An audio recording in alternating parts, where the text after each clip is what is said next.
Hello guys, current affairs funda में आप सभी का स्वागत है। मैं हूं आपके साथ अभिषेक शर्मा और आज के इस वीडियो सेशन में हम जुलाई फर्स्ट वीक के सभी इंपॉर्टेंट करंट अफेयर्स कवर करने वाले हैं।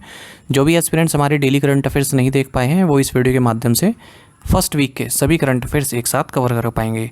सेशन की शुरुआत करने से पहले आप सभी को बताना चाहूँगा, यदि आप हमारे daily current affairs PDF, weekly PDF, monthly PDF और हर महीने के banking and economic awareness PDF चाहते हैं तो करंट अफेयर्स फंडा का 1 ईयर मेंबरशिप प्लान आप ज्वाइन कर सकते हैं, जिसका लिंक आपको वीडियो के डिस्क्रिप्शन में या फिर फर्स्ट कमेंट में मिल जाएगा। आपको बता दें, इस 1 ईयर मेंबरशिप प्लान के तहत जितना भी हमारा पीडीएफ कंटेंट है हम आपको 1 साल तक के लिए प्रोवाइड कराते हैं, जिसे आप डाउनलोड कर सकते हैं, प्रिंट आउट भी निकलवा सकते हैं। इसके लिए चाहे तो आप करंट अफेयर्स फंडा ऐप को यूज़ कर सकते हैं या फिर अपने लैपटॉप या सिस्टम की मदद से वेब लॉगिन भी कर सकते हैं। कोई भी आपका एग्जाम हो, बैंकिंग, एसएससी, रेलवे या फिर स्टेट पीसीएस, जहाँ पर भी जनरल अवेयरनेस या करंट अफेयर्स पूछे जाते हैं, सभी एग्जाम्स के लिए हमारा पीडीएफ कंटेंट काफ़ी यूज़फुल है। और इस पीडीएफ कोर्स में हमने आरबीआई सर्कुलर्स को भी ऐड किया है। इसमें सिंप्लीफाई करके आपको आरबीआई सर्कुलर्स हम प्रोवाइड करा रहे हैं पीडीएफ फॉर्मेट में ही, और उसके साथ ही एमसीक्यूज़ भी अटैच हैं। तो एक बार आप सर्कुलर्स पढ़ेंगे ईजी लैंग्वेज में, उसके बाद फिर उन एमसीक्यूज़ को प्रैक्टिस करेंगे तो आपका अच्छी प्रैक्टिस हो जाएगी। डिजिटल अवेयरनेस इसमें है, फाइनेंशियल अवेयरनेस इसमें है, बैंकिंग अवेयरनेस, सब कुछ इसमें है। तो ये सब जो ऐड किया गया है वो इसलिए किया है क्योंकि आईबीपीएस बीओ का जो इस बार का नोटिफिकेशन आया है, आपने देखा होगा कि आप मेंस एग्जाम में बैठते हैं तो जनरल अवेयरनेस के सेक्शन में ये सब आपसे पूछे जाएगा। ठीक है, 100% इस बात को आप मान के चलिए कि क्वेश्चन आएंगे आरबीआई सर्कुलर से भी, क्योंकि उसमें मेंशन है डिजिटल अवेयरनेस से, बैंकिंग अवेयरनेस से, फाइनेंशियल अवेयरनेस से, सबसे इनसे क्वेश्चन आने वाले हैं। तो आपकी अच्छी प्रैक्टिस हो जाए इसलिए इस कोर्स में आरबीआई सर्कुलर्स भी ऐड किए गए हैं। तो ये कोर्स आपको करंट अफेयर्स फंडा ऐप पर मिल जाएगा। ऐप का लिंक वीडियो के डिस्क्रिप्शन में भी दिया गया है और फर्स्ट कमेंट में भी पिन कर दिया गया है। तो वहाँ से आप ऐप को इंस्टॉल कीजिए, लॉगिन कीजिए और तब आप ये कोर्स बाय कर सकते हैं। कोई डाउट अभी भी आपका रहता है तो हमारा कस्टमर केयर नंबर है 8448169188, इस पर आप कॉल कर सकते हैं या फिर व्हाट्सएप करके भी जानकारी प्राप्त कर सकते हैं। तो बिना किसी तरीके शुरुआत करेंगे इस वीडियो सेशन की। The union government appointed senior Indian police service officer Parag Jain as the new chief of रॉ। तो केंद्र सरकार ने वरिष्ठ भारतीय पुलिस सेवा अधिकारी पराग जैन को रॉ का नया प्रमुख नियुक्त किया है। तो यूनियन गवर्नमेंट ने senior Indian police service officer Parag Jain को नया चीफ या फिर आप कह सकते हैं सेक्रेटरी बनाया है रिसर्च एंड एनालिसिस विंग का। रॉ जिसे हम बोलते हैं, ये हमारी भारतीय एक्सटर्नल इंटेलिजेंस एजेंसी है और 2 साल के लिए इनकी अपॉइंटमेंट की गई है। इस पोजीशन पर ये रवि सिन्हा को सक्सीड कर रहे हैं, जो रिटायर हो चुके हैं 30 जून को। मिस्टर जैन ने ऑपरेशन सिंदूर में काफ़ी अहम रोल प्ले किया था। इंटेलिजेंस इनपुट्स इनके द्वारा प्रोवाइड किए गए, जिससे हम मिसाइल स्ट्राइक्स कर पाए, काफ़ी प्रिसाइज स्ट्राइक हम कर पाए पाकिस्तान में जो हाइड आउट्स थे उन पर। रॉ की स्थापना 21 सितंबर 1968 को हुई थी। How many countries including India received the 2025 Bloomberg philanthropies awards for global tobacco control. Bharat सहित कितने देशों को वैश्विक तंबाकू नियंत्रण के लिए 2025 ब्लूमबर्ग परोपकार पुरस्कार प्राप्त हुआ है? ऑप्शंस आपके सामने हैं। सही आंसर ऑप्शन सी है 6। तो इंडिया उन 6 कंट्रीज़ में है जिन्हें 2025 ब्लूमबर्ग फिलैंथ्रोपीज अवार्ड्स दिए गए हैं ग्लोबल टोबैको कंट्रोल के लिए। यानी कि इन्होंने काफ़ी जो टोबैको यूज़र्स हैं उनको अप्रोच किया और उनको गाइड किया कि इस चीज़ से दूर रहें। भारत के अलावा और जो कंट्रीज़ जिन्हें अवार्ड प्राप्त हुआ है वो मॉरिशस है, Mexico, Montenegro, Philippines and Ukraine. National tobacco control cell, जो कि ministry of health and family welfare government of India के तहत आती है, इसे ये अवार्ड दिया गया है। World conference on tobacco control, जो कि डब्लिन आयरलैंड में हुआ इस दौरान। Where was the Indian conservation conference 2025 held. भारतीय संरक्षण सम्मेलन 2025 कहाँ आयोजित किया गया? ऑप्शंस आपके सामने हैं। सही आंसर ऑप्शन ए है wild life institute of India, Dehradun. Indian conservation conference 2025 ये wild life institute of India Dehradun में संपन्न हुआ है। Minister of environment, forest and climate change government of India द्वारा इसको कराया गया। 3 दिन का इवेंट रहा, इसको इनोग्रेट किया गया union minister of environment, forest and climate change government of India Bhupendra Yadav के द्वारा। पहली बार ये जो कॉन्फ्रेंस है 2030 में लॉन्च की गई थी, जब हम गोल्डन जुबली सेलिब्रेशन कर रहे थे प्रोजेक्ट टाइगर का। साथ ही हमने इंटरनेशनल बिग कैट अलायंस की भी घोषणा की थी। Which country hosted the convex 3 2025 nuclear emergency simulation. Convex 3 2025 परमाणु आपातकालीन अभ्यास की मेजबानी किस देश ने की है? ऑप्शंस आपके सामने हैं। सही आंसर ऑप्शन सी है रोमानिया। रोमानिया ने कॉन्वेक्स 2025 न्यूक्लियर इमरजेंसी सिमुलेशन की स्थापना की है। इसे इंटरनेशनल एटॉमिक एनर्जी एजेंसी द्वारा ऑर्गेनाइज किया गया है। Largest international nuclear energy nuclear emergency exercise है जो अब तक कंडक्ट की गई है। और रोमानिया का जो सेनावोडा न्यूक्लियर पावर प्लांट है, तो वहाँ पर कई तरह के सीवियर एक्सीडेंट की प्रैक्टिस की गई है कि अगर इस तरह का कोई न्यूक्लियर मिसहैप होता है किस तरह से हमें उससे निपटना है। तो कई तरह के प्रोटेक्टिव एक्शंस यहाँ पर लिए गए, जैसे simulated evacuation, iodine distribution, public outreach, communication, medical response coordination और management of food, trade restrictions, सब कुछ। मान लीजिए कोई अंदर से किस तरह का रिसाव होता है न्यूक्लियर पावर प्लांट से, तो किस तरह से हमें प्रोटेक्ट करना है लोगों को।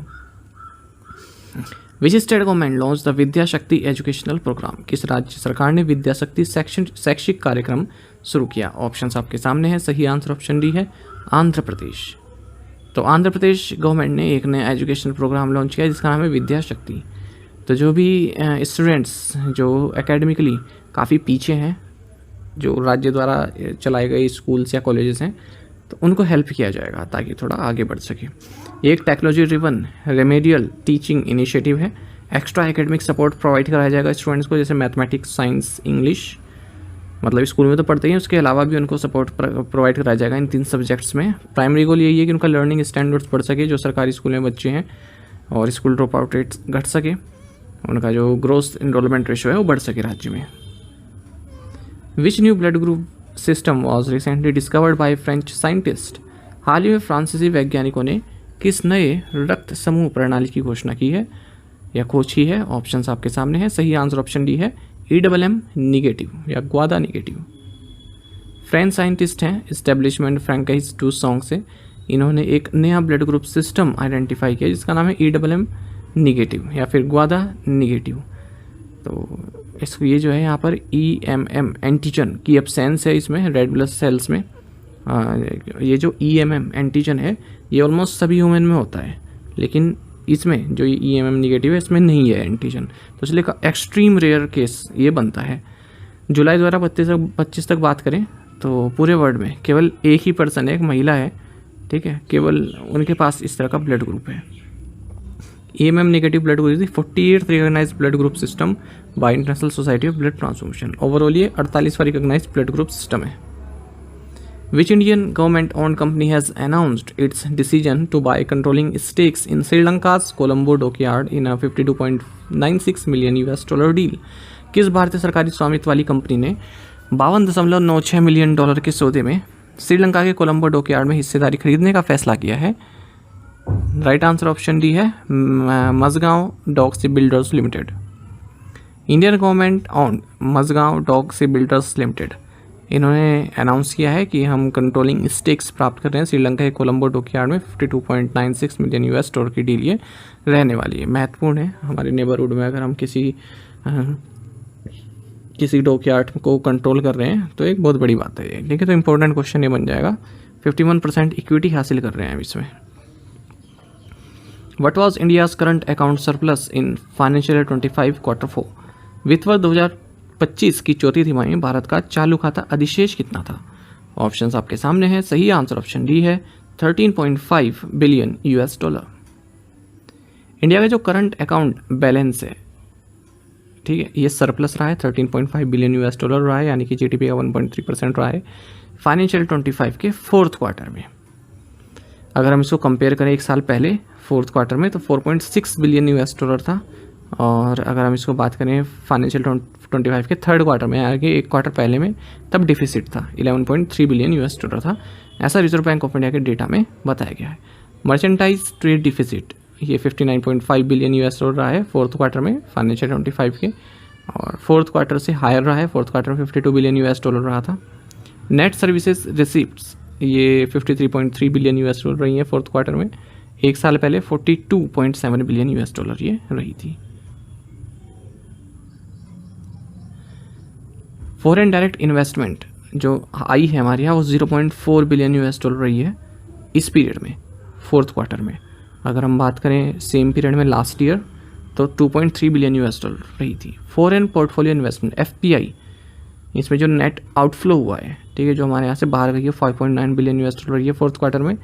और नेट इनफ्लो 11.4 बिलियन $, रही थी एक साल पहले। Net inflows under external commercial borrowings to India ये 7.4 बिलियन $, रही है इस क्वार्टर में, जबकि एक साल पहले सेम पीरियड में $2.6 बिलियन रही थी। Which team won the men's title in the first hockey India masters cup 2025?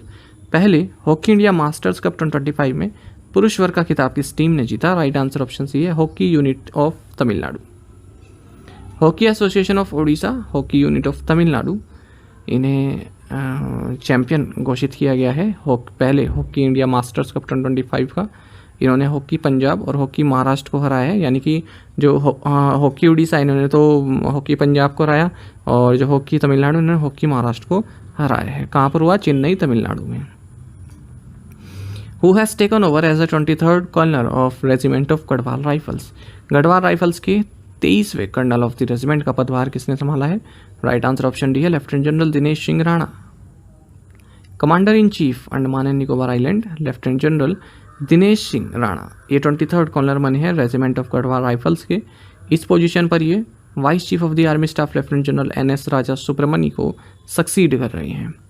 Garhwal rifles Indian army की एक इन्वेंट्री रेजिमेंट है और इसने इसको 1887 में रेज किया गया था as a 39th Garhwal regiment of Bengal army, और उसके बाद फिर ये रॉयल गढ़वाल राइफल्स बना ब्रिटिश इंडियन आर्मी के तहत। उसके बाद इंडिपेंडेंस के बाद फिर इसको इंडियन आर्मी में इनकॉर्पोरेट कर दिया गया। Which inorganic compound is typically used in cloud seeding? Cloud seeding में आमतौर पर किस अकार्बनिक यौगिक का उपयोग किया जाता है? राइट आंसर ऑप्शन है, सिल्वर आयोडाइड। देखिए, एयर पोल्यूशन से निपटने के लिए दिल्ली गवर्नमेंट जल्दी आर्टिफिशियल रेन कराने वाली है पहली बार यूनियन टेरिटरी में 4 जुलाई से 11 जुलाई के बीच में। तो क्लाउड सीडिंग ऑपरेशन होता है और टाइटल है इस प्रोजेक्ट का नाम technology demonstration and evolution of cloud seeding as an alternative for Delhi NCR pollution mitigation. और IIT कानपुर के साथ मिलकर इसको एग्जीक्यूट किया जाएगा। IIT कानपुर ये जो scientific, technical and operational support इस प्रोजेक्ट को दे रही है। जो निम्बो स्ट्रेटस क्लाउड्स होते हैं वो सबसे ज़्यादा सूटेबल होते हैं सीडिंग एक्सपेरिमेंट्स के लिए, ठीक है। और इसमें जो है हम सिल्वर आयोडाइड को यूज़ करते हैं और इसको सुपर कूल्ड क्लाउड्स में ही कन्वर्ट हो जाता है और उससे फिर प्रेसिपिटेशन होने लगती है, बारिश होने लगती है। तो ये एग्ज़ाम में क्वेश्चन पूछा जाता है, जैसे इस राज्य के आपका कोई एग्ज़ाम हो जाए या फिर आपका SSC हो गया, रेलवे हो गया, वहाँ पर पूछते हैं कि ज़्यादातर किस इनऑर्गेनिक कंपाउंड को यूज़ करते हैं हम जो क्लाउड सीडिंग होती है उसके लिए, तो silver iodide. Adi Karmayogi is the flagship program of which ministry? Adi Karmayogi किस मंत्रालय द्वारा शुरू किया गया कार्यक्रम है? राइट आंसर ऑप्शन बी है, ministry of tribal affairs. Union minister for tribal affairs Jual Oram, इन्होंने ट्राइबल मिनिस्ट्री का एक फ्लैगशिप प्रोग्राम है आदि कर्मयोगी, इसको लॉन्च किया है, ठीक है। तो कुछ ऑफिसर्स सेलेक्ट किए गए हैं, उनको जो ट्राइबल एरियाज़ है वहाँ पर ग्रास रूट ट्रांसफॉर्मेशन है, ग्रास रूट चेंज ला सकें, ज़मीनी स्तर पर चेंजेस ला सकें। और जैसे 1 लाख ट्राइबल विलेजेस हैं, ठीक है, वहाँ पर उनको टारगेट किया गया है, चाहे वो एजुकेशन रिलेटेड हो या फिर गवर्नमेंट की जो स्कीम्स हों या फिर जो उनकी आवश्यकता जैसे आधार कार्ड हो गया और सब कुछ हो गया, तो इन सब में हेल्प करेंगे, अवेयर करेंगे लोगों को। Which country signed agreements with India on submarine cooperation during the 9th joint defence committee meeting? 9वीं संयुक्त रक्षा समिति की बैठक के दौरान किस देश ने भारत के साथ पनडुब्बी सहयोग समझौते पर हस्ताक्षर किए? राइट आंसर ऑप्शन डी है, साउथ अफ्रीका। भारत और साउथ अफ्रीका ने 2 एग्रीमेंट साइन किए हैं सबमरीन कोऑपरेशन को लेकर 9th joint defence committee meeting Johannesburg south Africa में। डिफेंस सेक्रेटरी राजेश कुमार सिंह ने इंडियन डेलीगेशन का नेतृत्व किया है इस मीटिंग में। The Assam government has announce the inclusion of the transgender community under which category? Assam सरकार ने ट्रांसजेंडर समुदाय को किस श्रेणी में शामिल करने की घोषणा की है? ऑप्शंस आपके सामने है, सही आंसर ऑप्शन सी है, other backward class OBC। Assam chief minister Himanta Biswa Sharma ने अनाउंस किया है कि राज्य में जो ट्रांसजेंडर कम्युनिटी है उनको other backward class OBC status दिया जाएगा ताकि उन्हें एजुकेशन, एम्प्लॉयमेंट और वेलफेयर बेनिफिट्स मिल सके। साथ ही उन्होंने कहा है कि 50% जो सुपरवाइजर लेवल पोस्ट हैं women and child development department के तहत उन्हें आंगनवाड़ी वर्कर्स के लिए रिजर्व रखा जाएगा। आसाम की बात करें, कैपिटल दिसपुर है, गवर्नर है Lakshman Prasad Acharya. In which Indian city was a national conference of estimates committees held? राष्ट्रीय प्राक्कलन समितियों का सम्मेलन किस भारतीय शहर में आयोजित किया गया? ऑप्शंस आपके सामने है, सही आंसर ऑप्शन ए है, मुंबई। लोकसभा स्पीकर ओम बिरला, इन्होंने 2 दिन तक चलने वाले national conference of estimates committees of parliament states and union territories legislative bodies, इसको इनॉग्रेट किया है मुंबई, महाराष्ट्र में। इस कॉन्फ्रेंस की थीम रही है role of estimates committee in effective monitoring and review of budget estimates for ensuring efficiency and economy in administration. National doctors day in India commemorates the birth and death anniversary of which renowned doctor. Bharat में राष्ट्रीय चिकित्सक दिवस किस प्रसिद्ध चिकित्सक की जयंती और पुण्यतिथि के उपलक्ष्य में मनाया जाता है? ऑप्शंस आपके सामने हैं। सही आंसर ऑप्शन डी है, डॉक्टर बिधान चंद्र रॉय। देखिए 1 जुलाई को हर साल नेशनल डॉक्टर्स डे मनाया जाता है।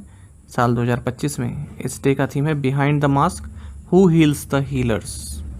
डॉक्टर्स डे इंडिया में 1991 में इस्टेब्लिश किया गया था गवर्नमेंट ऑफ इंडिया द्वारा, जिसका मकसद था डॉक्टर बिधान चंद्र रॉय जो कि जाने माने फिजिशियन रहे हैं, इनके सम्मान में ये डे इस्टेब्लिश किया गया था। Doctor Roy second chief minister रहे वेस्ट बंगाल के, इन्हें भारत रत्न भी दिया गया। और 1 जुलाई 1882 को इनका जन्म हुआ था और 1 जुलाई 1962 को इनका निधन हुआ, यानी कि 1 जुलाई को ही जन्म हुआ और 1 जुलाई को इनकी डेथ हुई। Where is India's first green data centre being established? Bharat का पहला ग्रीन डेटा सेंटर कहाँ स्थापित किया जा रहा है? ऑप्शंस आपके सामने हैं। सही आंसर ऑप्शन डी है, गाजियाबाद। उत्तर प्रदेश के चीफ मिनिस्टर योगी आदित्यनाथ और union minister of state independent charge for science and technology Jitendra Singh, इन्होंने इंडिया का जो फर्स्ट ग्रीन डेटा सेंटर है इसकी आधारशिला रखी है साहिबाबाद गाजियाबाद में, और इस सेंटर को डेवलप किया जा रहा है सेंट्रल इलेक्ट्रॉनिक्स लिमिटेड के द्वारा। The first ever ASEAN India cruise dialogue was held in which Indian city? पहली आसियान भारत क्रूज वार्ता किस भारतीय शहर में आयोजित की गई है? ऑप्शंस आपके सामने हैं। सही आंसर ऑप्शन सी है, Chennai. The union minister of port shipping and waterways Sarbananda Sonowal, इन्होंने first ever ASEAN India cruise dialogue को इनोग्रेट किया है चेन्नई तमिलनाडु में। इस मीट को होस्ट किया गया है भारत द्वारा, और जितने मेंबर नेशंस हैं आसियान के जैसे Brunei, Cambodia, Indonesia, Laos, Malaysia, Myanmar, Philippines, Singapore, Thailand, Vietnam और तिमोर लेस्टे, इन्होंने इसको अटेंड किया है।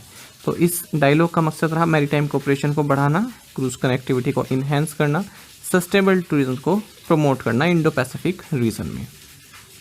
When was the digital India programme launched? Digital India कार्यक्रम कब शुरू किया गया था? ऑप्शंस आपके सामने है। सही आंसर ऑप्शन ए है, 1 जुलाई 2015। भारत 2025 में खासकर कि जुलाई के महीने में 10 साल सेलिब्रेट कर रहा है डिजिटल इंडिया प्रोग्राम के। इस प्रोग्राम को प्राइम मिनिस्टर नरेंद्र मोदी द्वारा 1 जुलाई 2015 को लॉन्च किया गया था, और इसका मकसद था कि टेक्नोलॉजी को यूज़ करके गवर्नेंस को इम्प्रूव करना और जो सिटीजन्स की एवरीडे लाइफ है उसको और आसान बनाना। डिजिटल इकोनॉमी काफ़ी तेज़ी से ग्रो की है। 11.74% कंट्रीब्यूशन इसका रहा है नेशनल इनकम में अगर 22-23 की बात करें, और 13.42% होने की उम्मीद है 2024-25 में। अगर हम डिजिटलाइजेशन ऑफ इकोनॉमी की बात करें पूरे वर्ल्ड में तो भारत तीसरे नंबर पर है। टोटल टेलीफोन कनेक्शंस भारत में बढ़े हैं। मार्च 2014 में 93.3 करोड़ से बढ़कर 120 करोड़ हो गए हैं अप्रैल 2025 में। टेली डेंसिटी भी बढ़ी है 75.23% से बढ़कर 84.49% बढ़ी है अगर हम अक्टूबर 2024 तक की बात करें। इंटरनेट कनेक्शंस मार्च 2014 तक 25.15 करोड़ थे, वहीं बढ़कर ये जून 2024 तक 96.96 करोड़ हो गए, यानी कि 285.53% की ग्रोथ देखने की मिली है। वहीं भारत नेट ने 2.18 लाख ग्राम पंचायत को कनेक्ट किया है हाई स्पीड इंटरनेट से। लगभग 6.92 लाख किलोमीटर के ऑप्टिकल फाइबर केबल बिछाए जा चुके हैं, जिससे कई सारे विलेजेस में इंटरनेट कनेक्टिविटी लाई गई है। देखिए अगर हम बात करें जो एक पावर चेंज हुआ था 2014 में, तो 2014 से अब तक अगर हम बात करें एनडीए गवर्नमेंट की जो सबसे महत्वपूर्ण जो चेंजेस आए हैं तो उनमें से एक डिजिटल इंडिया भी है। आप देख रहे हैं कई तरह की चीज़ें ऑनलाइन हो चुकी हैं, और एक स्वच्छ भारत अभियान है, मतलब ये मैं अपना पर्सनल ओपिनियन दे रहा हूँ, स्वच्छ भारत अभियान और डिजिटल इंडिया प्रोग्राम और एक जो आर्टिकल 370 है। ये तीन अगर हम देखें पिछले कुछ सालों में जब से पावर चेंज हुई है तो ये तीन मुख्य कार्यक्रम हैं या तीन मुख्य चेंजेस हैं जो भारत में आए हैं। उससे पहले जब सरकार थी यूपीए की, ठीक है, जिसमें कांग्रेस की सरकार मेन थी, तो उनके अलग काम थे, उन्होंने अलग बेहतर किया था। और जब ये सरकार आई तो इनके जो 3 प्रोग्राम जो सबसे बेहतर हैं वो ये हैं। देखिए हर सरकार के अपने ड्रॉबैक्स भी होते हैं और अचीवमेंट्स भी होती हैं। तो ये 3 अचीवमेंट्स मुझे सबसे अच्छी लगी सरकार की, हालांकि ड्रॉबैक्स भी कई सारे हैं, पर ये 3 अचीवमेंट इनकी सबसे सही रही है। इससे पहले कांग्रेस की गवर्नमेंट थी तो उनकी भी अचीवमेंट अलग अलग थी, तो उन्होंने जो है इंफ्रास्ट्रक्चर में भी जोड़ दिया था, कई तरह की चीज़ें थी। On which state is chartered accountants day celebrated in India? Bharat में चार्टर्ड अकाउंटेंट्स दिवस कब मनाया जाता है? राइट आंसर ऑप्शन है 1 जुलाई।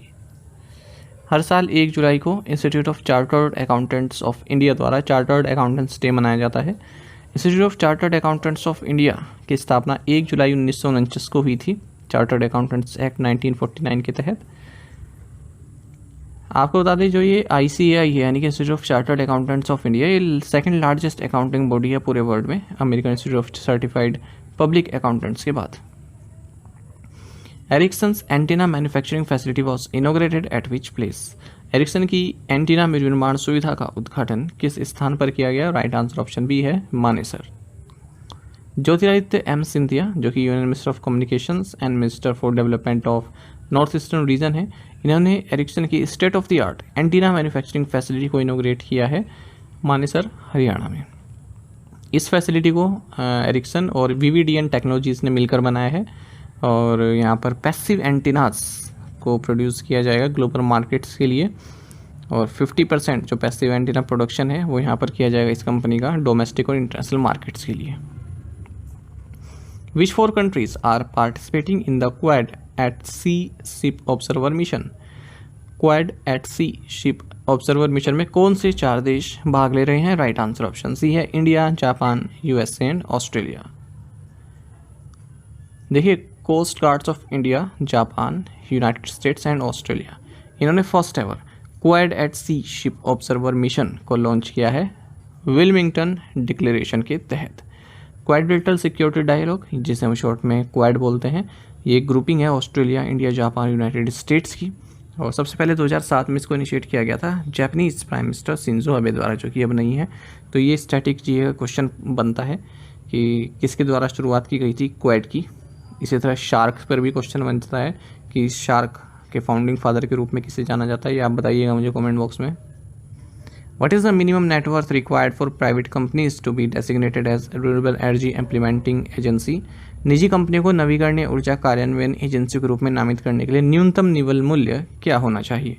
राइट आंसर ऑप्शन सी है 500 करोड़ रुपीस।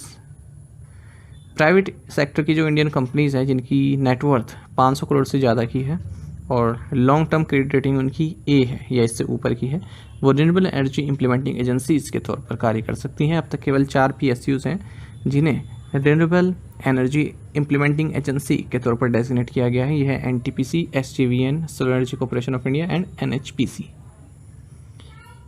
के 5 साल के पीरियड के लिए इनको डेजिग्नेट किया जाएगा रिन्यूएबल एनर्जी इंप्लीमेंटिंग एजेंसी इसके तहत, और टर्मिनेट भी किया जा सकता है सेंटर द्वारा।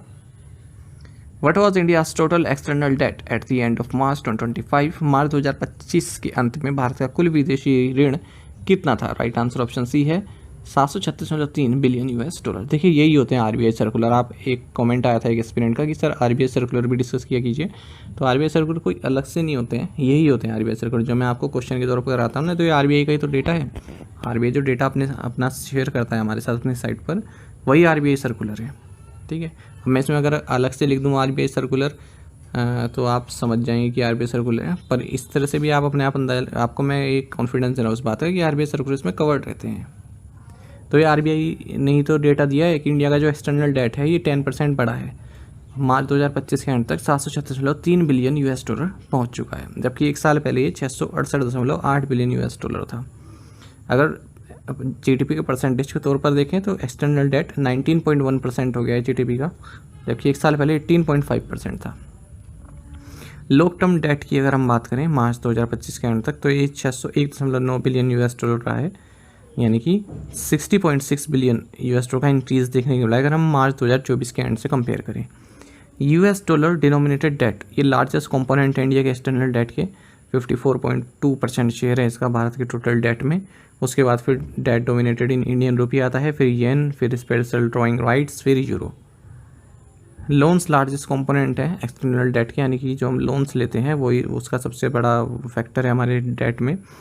34% का शेयर है। उसके बाद फिर करेंसी एंड डिपॉजिट्स आता है, फिर ट्रेड क्रेडिट एंड एडवांसेस आते हैं, फिर डेट सिक्योरिटीज आती हैं।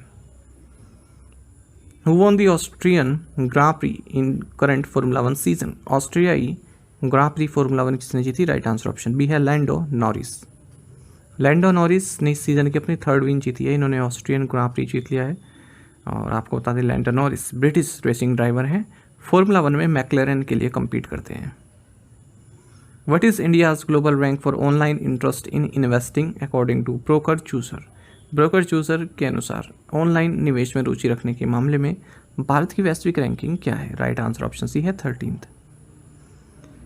देखिए ब्रोकर चूजर ये एक फॉरेक्स ब्रोकर प्लेटफॉर्म है। इन्होंने बताया है कि अगर हम ऑनलाइन इंटरेस्ट की बात करें इन्वेस्टिंग में, जहाँ पर लोगों को ऑनलाइन इंटरेस्ट काफ़ी है सर्च करने के लिए कैसे इन्वेस्ट करें क्या करें, तो भारत इस मामले में 13वें नंबर पर है।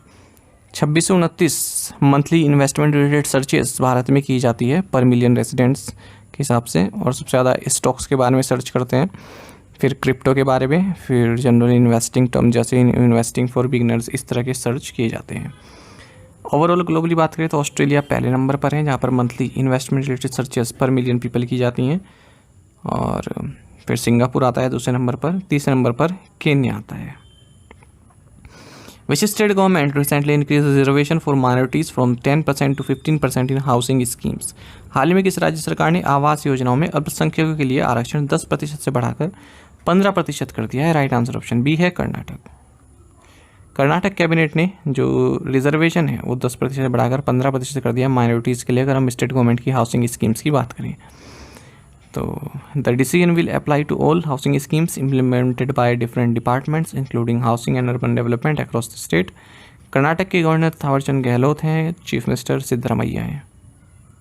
विच state has emerged as a national leader in public procurement through government e market place? सरकारी ई मार्केट प्लेस के माध्यम से सार्वजनिक खरीद में कौन सा राज्य सबसे बड़ा खरीदार बन गया है? राइट आंसर ऑप्शन डी है उत्तर प्रदेश। देखिए उत्तर प्रदेश नेशनल लीडर बनकर उभरा है। अगर हम पब्लिक प्रोक्योरमेंट की बात करें जो कि गवर्नमेंट ई मार्केट प्लेस के द्वारा की गई हैं, और 65,227.68 करोड़ रुपए के ऑर्डर्स ने यहाँ से बुक किए हैं 5 सालों में, 2020 से लेकर 2025 के बीच में। गवर्नमेंट ई मार्केट प्लेस की बात करें एक ऑनलाइन प्लेटफॉर्म है पब्लिक प्रोक्योरमेंट के लिए, और 9 अगस्त 2016 को इसको लॉन्च किया गया था ministry of commerce and industry government of India द्वारा, ताकि ये एक ट्रांसपेरेंट प्रोक्योरमेंट प्लेटफॉर्म हो सके गवर्नमेंट बायर्स के लिए। इस प्लेटफॉर्म को ऑन करता है GMSPV स्पेशल पर्पस व्हीकल, जो कि 100% government own non profit company है ministry of commerce and industry government of India के तहत। जैसे किसी राज्य को मान लीजिए सरकारी स्कूल है तो उसके लिए जो है टेबल्स या फिर चेयर्स वगैरह ख़रीदनी है, तो इस गवर्नमेंट की मार्केट प्लेस पर गए सरकार, और वहाँ पर देखा उसने कौन कौन सेलर हैं जो बना रहे हैं चेयर्स और कुर्सी, चेयर्स टेबल्स बेच रहे हैं, और जो सबसे किफ़ायती रेट पर बना रहा है, अच्छी क्वालिटी दे रहा है, तो उसको बुक कर लेते हैं। ठीक है, तो इसको बोलते हैं गवर्नमेंट ई मार्केट प्लेस। यहाँ पर जो गवर्नमेंट्स हैं वो प्रोक्योर कर सकती हैं, और भी कोई सामान जैसे स्टेट गवर्नमेंट को चाहिए तो यहाँ से प्रोक्योर कर सकती हैं, देख सकती हैं कौन अच्छी डील दे रहा है। Which airport has deployed India's first indigenously developed runway rubber removal machine? किस हवाई अड्डे पर भारत की पहली स्वदेशी रूप से विकसित रनवे रबर रिमूवल मशीन तैनात की गई? राइट आंसर ऑप्शन है Noida international airport. Noida international airport ने एनलोन टेक्नोलॉजी सॉल्यूशंस के साथ पार्टनरशिप की है, जिसके साथ इंडिया का first indigenously developed runway rubber removal machine को डिप्लॉय किया गया है, जिसे क्लीन जेट RRM बोलते हैं। क्लीन जेट RRM, इसमें high ultra pressure water jets को यूज़ किया जाता है रबर डिपॉजिट्स को हटाने के लिए, पेंट मार्किंग को हटाने के लिए, ऑयल स्पिल्स जो होती है रनवेज से उनको हटाने के लिए। एंटायरली केमिकल फ्री प्रोसेस है ये, यानी कोई भी एनवायरमेंटल हार्म नहीं है, कोई डैमेज नहीं है एनवायरमेंटल को। Which company is acquiring 74.76% stake in Akzo Nobel India limited? कौन सी company Akzo Nobel India limited में 74.76% हिस्सेदारी का अधिग्रहण कर रही है? राइट आंसर ऑप्शन डी है JSW पेंट्स लिमिटेड। तो JSW पेंट्स लिमिटेड जो कि सज्जन जिंदल लेड JSW ग्रुप के तहत आती है, इन्होंने एक एग्रीमेंट साइन किया है जिसके तहत 74.76% स्टेक एक्वायर करेंगे एक्सो नोबेल इंडिया लिमिटेड में। किससे? नीदरलैंड बेस्ड एक्सो नोबेल NV से।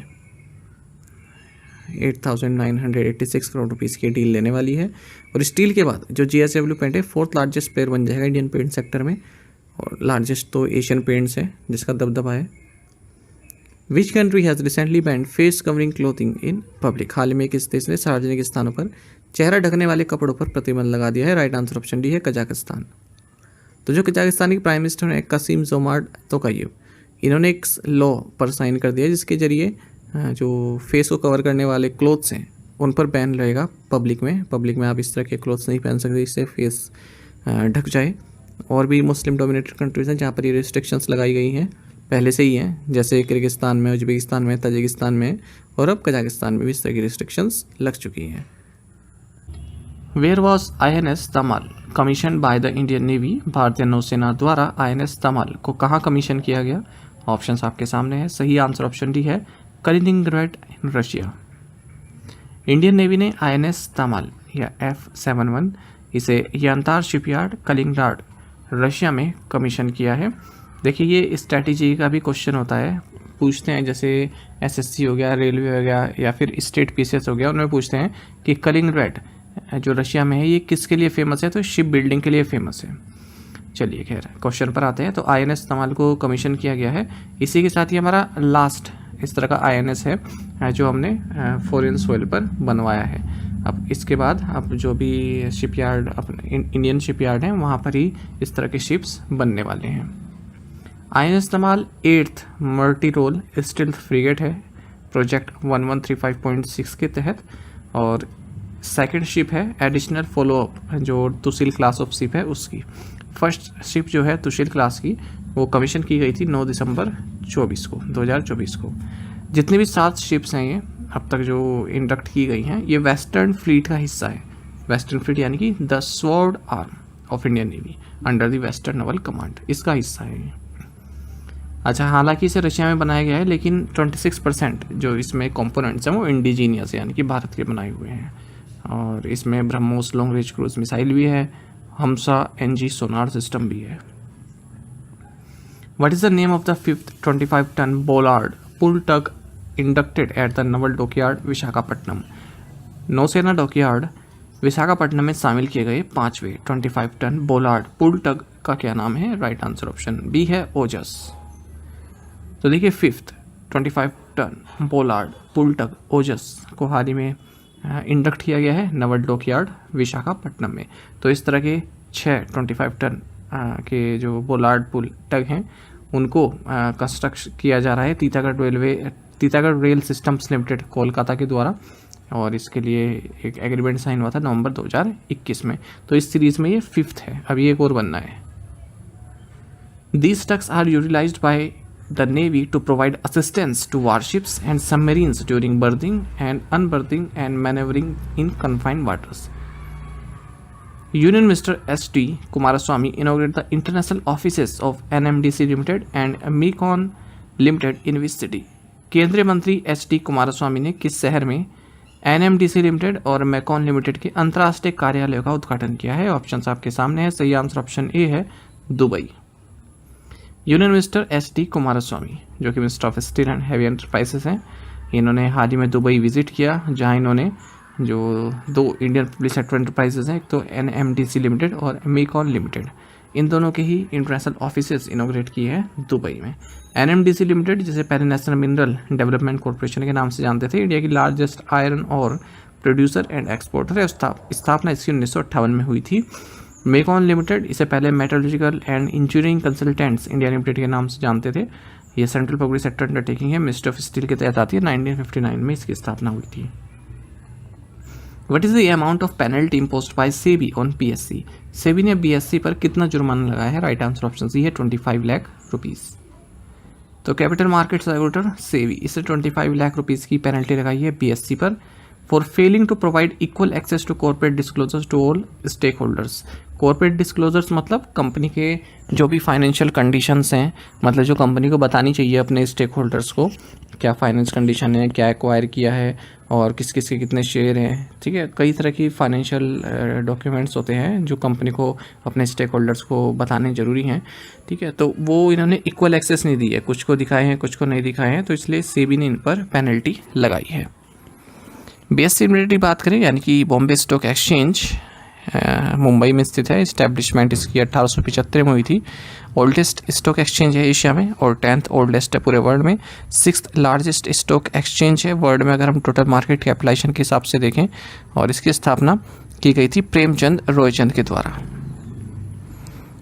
Which is the climate change monitoring satellite launch by Japan. Japan द्वारा प्रक्षेपित जलवायु परिवर्तन निगरानी उपग्रह कौन सा है? राइट आंसर ऑप्शन सी है, GoSat GW।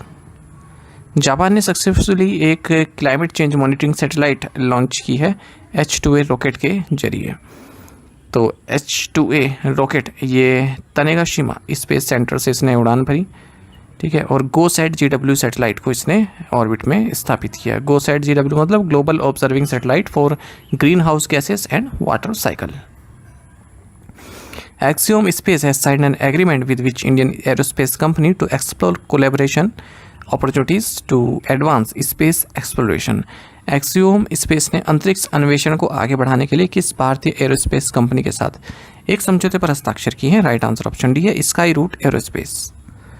तो एक्सियोम स्पेस जिसने सक्सेसफुली एक्सियोम मिशन 4 हाल ही में लॉन्च किया था, इसने एग्रीमेंट साइन किया है Hyderabad based Skyroot aerospace के साथ, ताकि एडवांस स्पेस एक्सप्लोरेशन में अपॉर्चुनिटीज़ को तलाशा जा सके और लो अर्थ ऑर्बिट को एक्सेस प्राप्त किया जा सके। The two companies plan to explore opportunities to collaborate in building space infrastructure. अच्छा, कुछ एस्पिरेंट्स के मैंने देखे मैसेज आते हैं कि सर आप ऐसे ही पढ़ के निकल लेते हैं, कुछ समझाते नहीं है। देखिए, अब करंट अफेयर्स में समझाने वाली चीज़ें बहुत कम होती हैं। करंट अफेयर्स में तो आपको रटना है, पढ़ना है। अब अगर ज्योग्राफी का कंसेप्ट हो तब तो बात अलग है, ठीक है। जैसे इतिहास में आपको पढ़ना पड़ता है, ज्योग्राफी में आपको समझानी पड़ती है, अलग अलग टेरेन होती है, टोपोलॉजी होती है। और इसमें भी जब कोई कंसेप्ट आता है बैंकिंग का, जैसे बैंक एश्योरेंस आ गया या फिर और कोई बैंकिंग का कंसेप्ट आ गया, इकोनॉमी का कंसेप्ट आ गया, तो मैं आपको समझाता हूँ। जो डेली करंट अफेयर्स देखते हैं उनके पास ऐसे डाउट नहीं आते, क्योंकि उनको पता है कि सर समझाते हैं। अब मैं आपको सबसे ईजी लैंग्वेज में लिख के रखता हूँ ताकि आपको कुछ समझाना ही ना पड़े, क्योंकि मैं लिख के इस तरह से रखता हूँ। अब कहीं और आप देखोगे ज़्यादातर करंट अफेयर्स वो पूरा का पूरा कॉपी पेस्ट कर देते हैं, वहाँ पर समझाने की जरूरत पड़ती है कि भाई ये इंपॉर्टेंट है, ये इंपॉर्टेंट है। पर मैं आपको इस तरह से प्रोवाइड कराता हूँ, केवल आपको एक निगरानी मारनी है, मतलब एक नज़र मारनी है, और आपको क्लियर है कि इस क्वेश्चन का एक्सप्लेनेशन ये है, ठीक है। अब ये वाला क्वेश्चन है, अब इसमें मैं आपको यही बताऊँ कि लो अर्थ ऑर्बिट क्या होता है, ठीक है, स्पेस एक्सप्लोरेशन क्या होता है। तो इस तरह से आपका काम कैसे चलेगा? ये हमारे काम की चीज़ें नहीं है। आपको केवल इतना पढ़ना है कि एक्सियोम स्पेस ने हाल ही में स्काई रूट एरोस्पेस के साथ पार्टनरशिप की है, बस खत्म, ठीक है। आपको तो कीवर्ड पकड़ने हैं यहाँ पर, आई बात समझ। अब पीछे हमने एक क्वेश्चन कराया था एंटीना समझाई, तो उसमें एक एक्सपेरिमेंट आ रखा था कि एंटीने को बताइए किस तरह का एंटीना होता है। तो ये टेक्निकल टर्म आपको इसमें जान के नहीं करनी है आपको। आप बैंकिंग अवेयरनेस पूछिए। अब मान लीजिए आप इंटरव्यू में गए तो आपसे बैंकिंग कंसेप्ट पूछेंगे, इकोनॉमिक कंसेप्ट पूछेंगे। अब आप एग्ज़ाम की तैयारी कर रहे हैं और अगर मान लीजिए कोई चीज़ मैंने बताई नहीं तो आपने देखा और उसको खुद से पढ़ लिया, ठीक है। तो इस तरह से काम, आप पूरी तरह अगर मेरे पे डिपेंड रहेंगे तो ऐसे कैसे चलेगा? मैं आपको एक कंटेंट ऐसा दे सकता हूं ताकि आप इजीली समझ जाए उसको। Star Health insurance has partner with which company to adopt matrix and advanced AI powered claims platform. Star Health insurance ने उन्नत AI संचालित दावा प्लेटफॉर्म मैट्रिक्स को अपनाने के लिए किस कंपनी के साथ साझेदारी की है? राइट आंसर ऑप्शन बी है, मेडी असिस्ट। तो star health and allied insurance company limited है, जो कि इंडिया की लार्जेस्ट रिटेल हेल्थ इंश्योरर है। इसने पार्टनरशिप की है मेडी असिस्ट के साथ, ताकि जो मैट्रिक्स है, मैट्रिक्स एक advanced AI powered claims platform है, ठीक है, इसको अडॉप्ट किया जा सके। This partnership will help in identification and elimination of fraud and reduction in waste and abuse through AI tools. What is the name of the postal software launched by the Indian Army Postal Service Corps? भारतीय सेना डाक सेवा core द्वारा launch की गई डाक software का नाम क्या है? राइट आंसर ऑप्शन डी है, Meghdoot millennium. Indian army postal service corps ने मेघदूत मिलेनियम लॉन्च किया है, जो कि एक आर्मी टेलर्ड यानी कि आर्मी के लिए बनाया गया एक पोस्टल सॉफ्टवेयर है, और इसको centre for excellence in postal technology Mysuru द्वारा बनाया गया है। आपको बता दें, जो आर्मी पोस्टल सर्विस कॉर्प्स है लार्जेस्ट पोस्टल सिस्टम है पूरे वर्ल्ड में, जो इंडियन आर्म फोर्सेस संबंधित जो मेल्स हैं या फिर जो भारत में कार्य कर रहे हैं इंडियन आर्म फोर्सेस या फिर जो यूनाइटेड नेशन मिशंस में, तो वहाँ पर मेल रिलेटेड सर्विसेज ये प्रोवाइड कराते हैं। तो बाकी आप जानते हैं कि इंडियन आर्मी 2024 को ईयर ऑफ टेक एब्सॉर्प्शन के तौर पर मना रहा है, और जो ये टिकट है इसको Indian army ticket of transformation के तौर पर देख रही है। Who recently broke the men's pole vault world record for the 12th time. हाल ही में पुरुषों की पॉल वॉल्ट स्पर्धा का विश्व रिकॉर्ड 12वीं बार किसने तोड़ा? राइट आंसर ऑप्शन डी है आर्मंड डुप्लेंटिस। तो आर्मंड डुप्लेंटिस इन्होंने men's pole vault world record तोड़ा है 12वीं बार और 6.28 मीटर की हाइट इन्होंने क्रॉस की है डायमंड लीग मीटिंग स्टॉकहोम में। पॉल वॉल्ट मतलब वो जो जिस तरह से जैसे ऊंची कूद होती है ना, इसी तरह से वो पॉल बैरियर हो जाता है, उसको क्रॉस करना पड़ता है। पीछे से वो बैम्बू लेकर आते हैं, ठीक है, उसके सहारे से फिर ऊपर से छलांग मार के कूदते हैं, वो उसकी बात हो रही है। तो स्वीडिश अमेरिकन प्लेयर हैं डुप्लेंटिस, काफ़ी फेमस नाम है ओलंपिक के बाद से, ठीक है। तो याद रखिएगा किस स्पोर्ट से संबंधित है। मोंडो भी इनको बोलते हैं। सबसे पहले इन्होंने वर्ल्ड रिकॉर्ड तोड़ा था फरवरी 2020 में, उसके बाद से कई बार वर्ल्ड रिकॉर्ड तोड़ चुके हैं। Who has been appointed as executive director of the Reserve Bank of India. भारतीय रिजर्व बैंक के कार्यकारी निदेशक के रूप में किसे नियुक्त किया गया है? राइट आंसर ऑप्शन डी है Keshavan Ramachandran. Reserve Bank of India ने केशवन रामचंद्रन को एग्जीक्यूटिव डायरेक्टर नियुक्त किया है और एग्जीक्यूटिव डायरेक्टर के तौर पर अब ये department of regulation prudential regulation division को देखेंगे। इससे पहले ये principal chief general manager in risk monitoring department को देख रहे थे।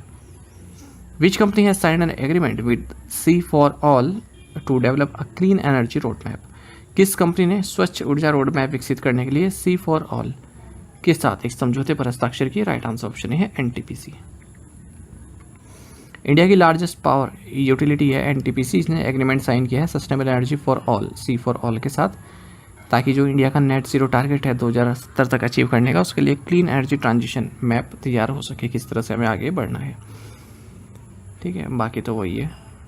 अच्छा, सस्टेनेबल एनर्जी फॉर ऑल की बात करें, एक इंटरनेशनल ऑर्गेनाइजेशन है, यूनाइटेड नेशंस के साथ मिलकर कार्य कर रही है और यूनाइटेड नेशन जनरल सेक्रेटरी बान की मून द्वारा 2011 में इसको लॉन्च किया गया था। अभी एक इंडिपेंडेंट ऑर्गेनाइजेशन है, वियना ऑस्ट्रिया में बेस्ड है।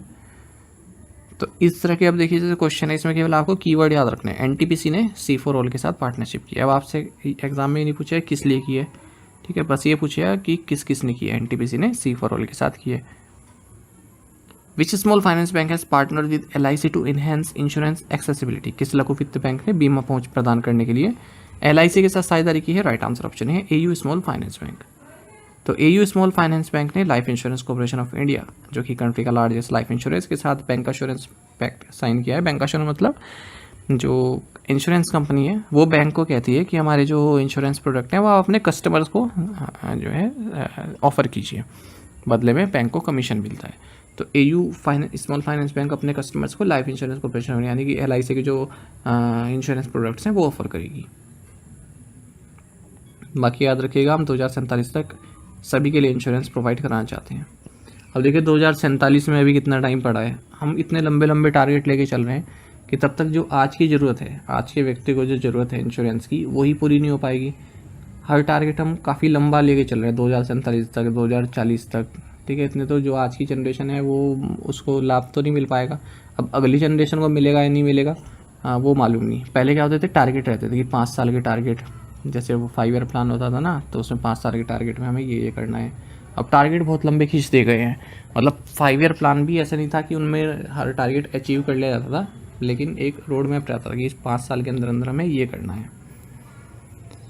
ए स्मॉल फाइनेंस बैंक जयपुर में है, इंडिया का लार्जेस्ट स्मॉल फाइनेंस बैंक है। संजय अग्रवाल इसके MD एंड CEO हैं। Which company became the first Indian renewable energy firm to surpass 15,000 megawatt of operational capacity. कौन सी कंपनी 15,000 मेगावाट परिचालन क्षमता को पार करने वाली पहली भारतीय अक्षय ऊर्जा फर्म बन गई? राइट आंसर ऑप्शन डी है अडानी ग्रीन एनर्जी। तो अडानी ग्रुप की जो रिन्यूएबल आर्म है अडानी ग्रीन एनर्जी, ये फर्स्ट इंडियन कंपनी बन गई है जिसने 15,000 मेगावाट्स की जो इंस्टॉल्ड ऑपरेशनल कैपेसिटी है उसको क्रॉस किया है। Virat Kohli has invested around ₹40 crore in which sports wear startup. Virat Kohli ने किस स्पोर्ट्स वेयर स्टार्टअप में लगभग 40 करोड़ रुपए का निवेश किया? राइट आंसर ऑप्शन डी है एजिल्टास स्पोर्ट्स। तो विराट कोहली ने लगभग 40 करोड़ रुपए इन्वेस्ट किए एजिल्टास स्पोर्ट्स में, जो कि एक कंपनी है फॉर्मर प्यूमा इंडिया हेड अभिषेक गांगुली द्वारा स्टार्ट की गई है। बदले में इन्हें 1.94% की इक्विटी हासिल होगी। इसमें युवराज सिंह की भी है और स्टेक हैं, अभिषेक शर्मा क्रिकेटर ने उन्होंने भी इन्वेस्ट किया हुआ है। In which Indian state was the Mahayogi Guru Gorakhnath Ayush university इनोग्रेट। महायोगी गुरु गोरखनाथ आयुष विश्वविद्यालय का उद्घाटन किस भारतीय राज्य में किया गया? राइट आंसर ऑप्शन सी है उत्तर प्रदेश। अब जैसे ये वाला क्वेश्चन है ना, आप PIB में देखें या फिर किसी भी साइट न्यूज़ साइट पर देखेंगे, बहुत लंबा चौड़ा इन्होंने इस पर निबंध लिखा हुआ है कि प्रेसिडेंट ने यहाँ पर ये किया वो किया, जबकि जानने वाली चीज़ केवल आपके पास इतनी थी कि president of India Droupadi Murmu ने महायोगी गुरु गोरखनाथ आयुष यूनिवर्सिटी का उद्घाटन किया है गोरखपुर उत्तर प्रदेश में। बस इतना ही आपको जानना है इसमें। Which earlier policy has been superseded by the national sports policy 2025, राष्ट्रीय खेल नीति 2025 द्वारा किस पूर्ववर्ती खेल नीति का स्थान लिया गया है? राइट आंसर ऑप्शन सी है नेशनल स्पोर्ट्स पॉलिसी 2001। ऐसे ही ये पॉलिसी है, इसमें कोई आपको एक अलग से प्रोविज़न नहीं मिलेगा, सब कुछ वैसे प्रोविज़न है कि हमें देश को इस तरह से करना है, यंगस्टर्स को इस तरह से सुविधाएं देनी है। तो यूनियन कैबिनेट ने नेशनल स्पोर्ट्स पॉलिसी 2025 को अप्रूव कर दिया है, और इससे पहले जो हमारी नेशनल स्पोर्ट्स पॉलिसी वो 2001 की थी, तो काफ़ी पुरानी हो चुकी है, तो उसको अब सुपरसीड इसने किया है। बाकी आप जानते हैं कि भारत चाहता है 2036 के ओलंपिक गेम्स को होस्ट करना, तो उसके हिसाब से फिर इंफ्रास्ट्रक्चर भी बनाना पड़ेगा। 5 की पिलर्स हैं इस पॉलिसी में: excellence on the global stage, sports for economic development, sports for social development, sports as a people's movement and integration with education. Tegbir Singh recently set a world record for being the youngest mountaineer to scale which peak? Tegbir Singh ने हाल ही में किस चोटी पर चढ़ने वाले सबसे कम उम्र के पर्वतारोही होने का विश्व रिकॉर्ड बनाया है? ऑप्शंस आपके सामने हैं। सही आंसर ऑप्शन ए है माउंट एल्ब्रस। तेगबीर सिंह 6 साल के हैं, पंजाब से आते हैं, इन्होंने नया वर्ल्ड रिकॉर्ड बनाया है। ये सबसे युवा पर्वतारोही बन गए हैं, यंगेस्ट माउंटेनियर बन गए हैं जिन्होंने माउंट एल्ब्रस पर चढ़ाई की है। जो माउंट एल्ब्रस है ये हाईएस्ट माउंटेन है रशिया में और यूरोप में, और 5642 मीटर्स हाई है। ये 10th मोस्ट प्रोमिनेंट पीक है पूरे वर्ल्ड में। तेगबीर सिंह इस वक्त अगर हम एग्जैक्ट एज की बात करें तो 6 साल 9 महीने 4 दिन के हैं जब इन्होंने ये रिकॉर्ड हासिल किया। प्रीवियस रिकॉर्ड इस माउंटेन पर चढ़ने का जो यंगेस्ट रहे वो वागा कुशाग्र रहे, महाराष्ट्र के थे, जब लास्ट ईयर इन्होंने रिकॉर्ड बनाया था 7 साल 3 महीने के थे तब ये। अगस्त 2024 में भी तेगबीर यंगेस्ट एशियन बने जिन्होंने माउंट किलिमंजारो, जो कि हाईएस्ट पीक है अफ्रीकन कॉन्टिनेंट की, इस पर चढ़ाई की थी। Which country awarded PM Narendra Modi the officer of the order of the star honour? किस देश ने प्रधानमंत्री नरेंद्र मोदी को officer of the order of the star सम्मान से सम्मानित किया है? ऑप्शंस आपके सामने हैं। सही आंसर ऑप्शन बी है घाना। प्राइम मिनिस्टर नरेंद्र मोदी को the officer of the order of the star of घाना, जो कि घाना का नेशनल ऑनर है, इससे सम्मानित किया गया है PM मोदी के distinguished statesmanship and influential global leadership को देखते हुए। मोदी को यह अवार्ड घाना के प्रेसिडेंट जॉन द्रमानी महामा से प्राप्त हुआ।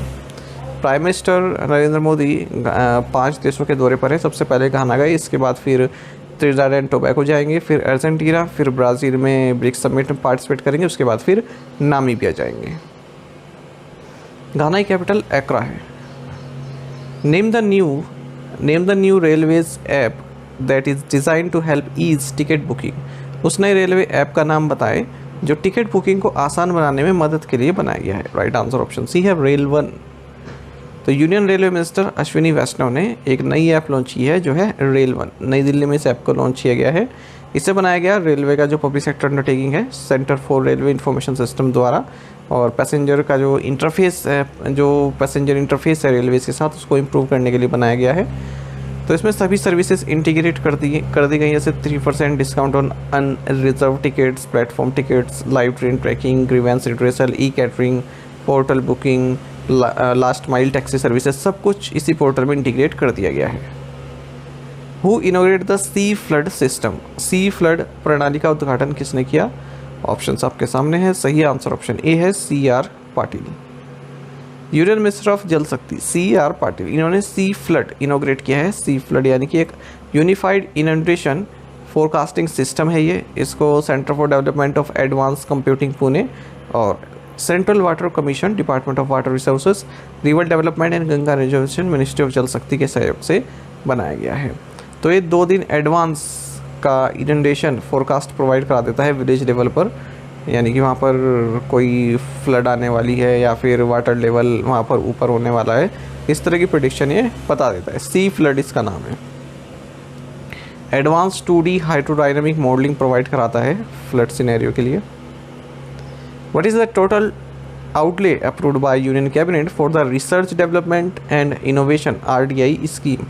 अनुसंधान विकास और नवोन्मेषण योजना के लिए केंद्रीय मंत्रिमंडल द्वारा अनुमोदित कुल परिव्यय कितना है? ऑप्शंस आपके सामने है। सही आंसर ऑप्शन सी है, 1 लाख करोड़ रुपीस।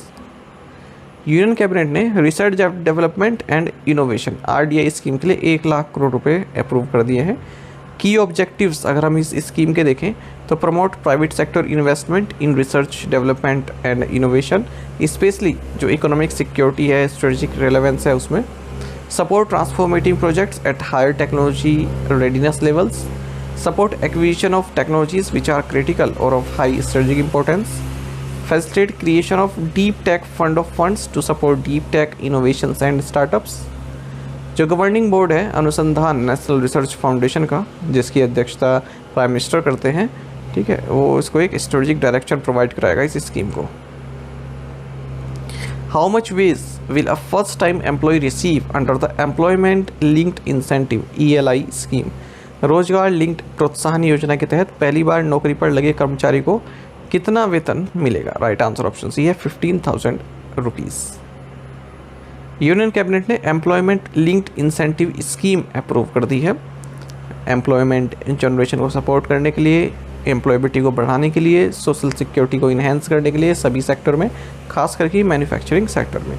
इस स्कीम के तहत जो फर्स्ट टाइम एम्प्लॉयज़ हैं उन्हें 1 मंथ का वेज मिलेगा 15,000 रुपये तक का, और एम्प्लॉयर्स को इंसेंटिव दिए जाएंगे 2 साल तक के, अगर वो एडिशनल एम्प्लॉयमेंट जनरेट करते हैं, एडिशनल रोज़गार लोगों को देते हैं तो उनको इंसेंटिव्स दिए जाएंगे 2 साल के पीरियड तक, और उनको और 2 साल और बढ़ाया जा सकता है यदि वो मैन्युफैक्चरिंग सेक्टर संबंधित है।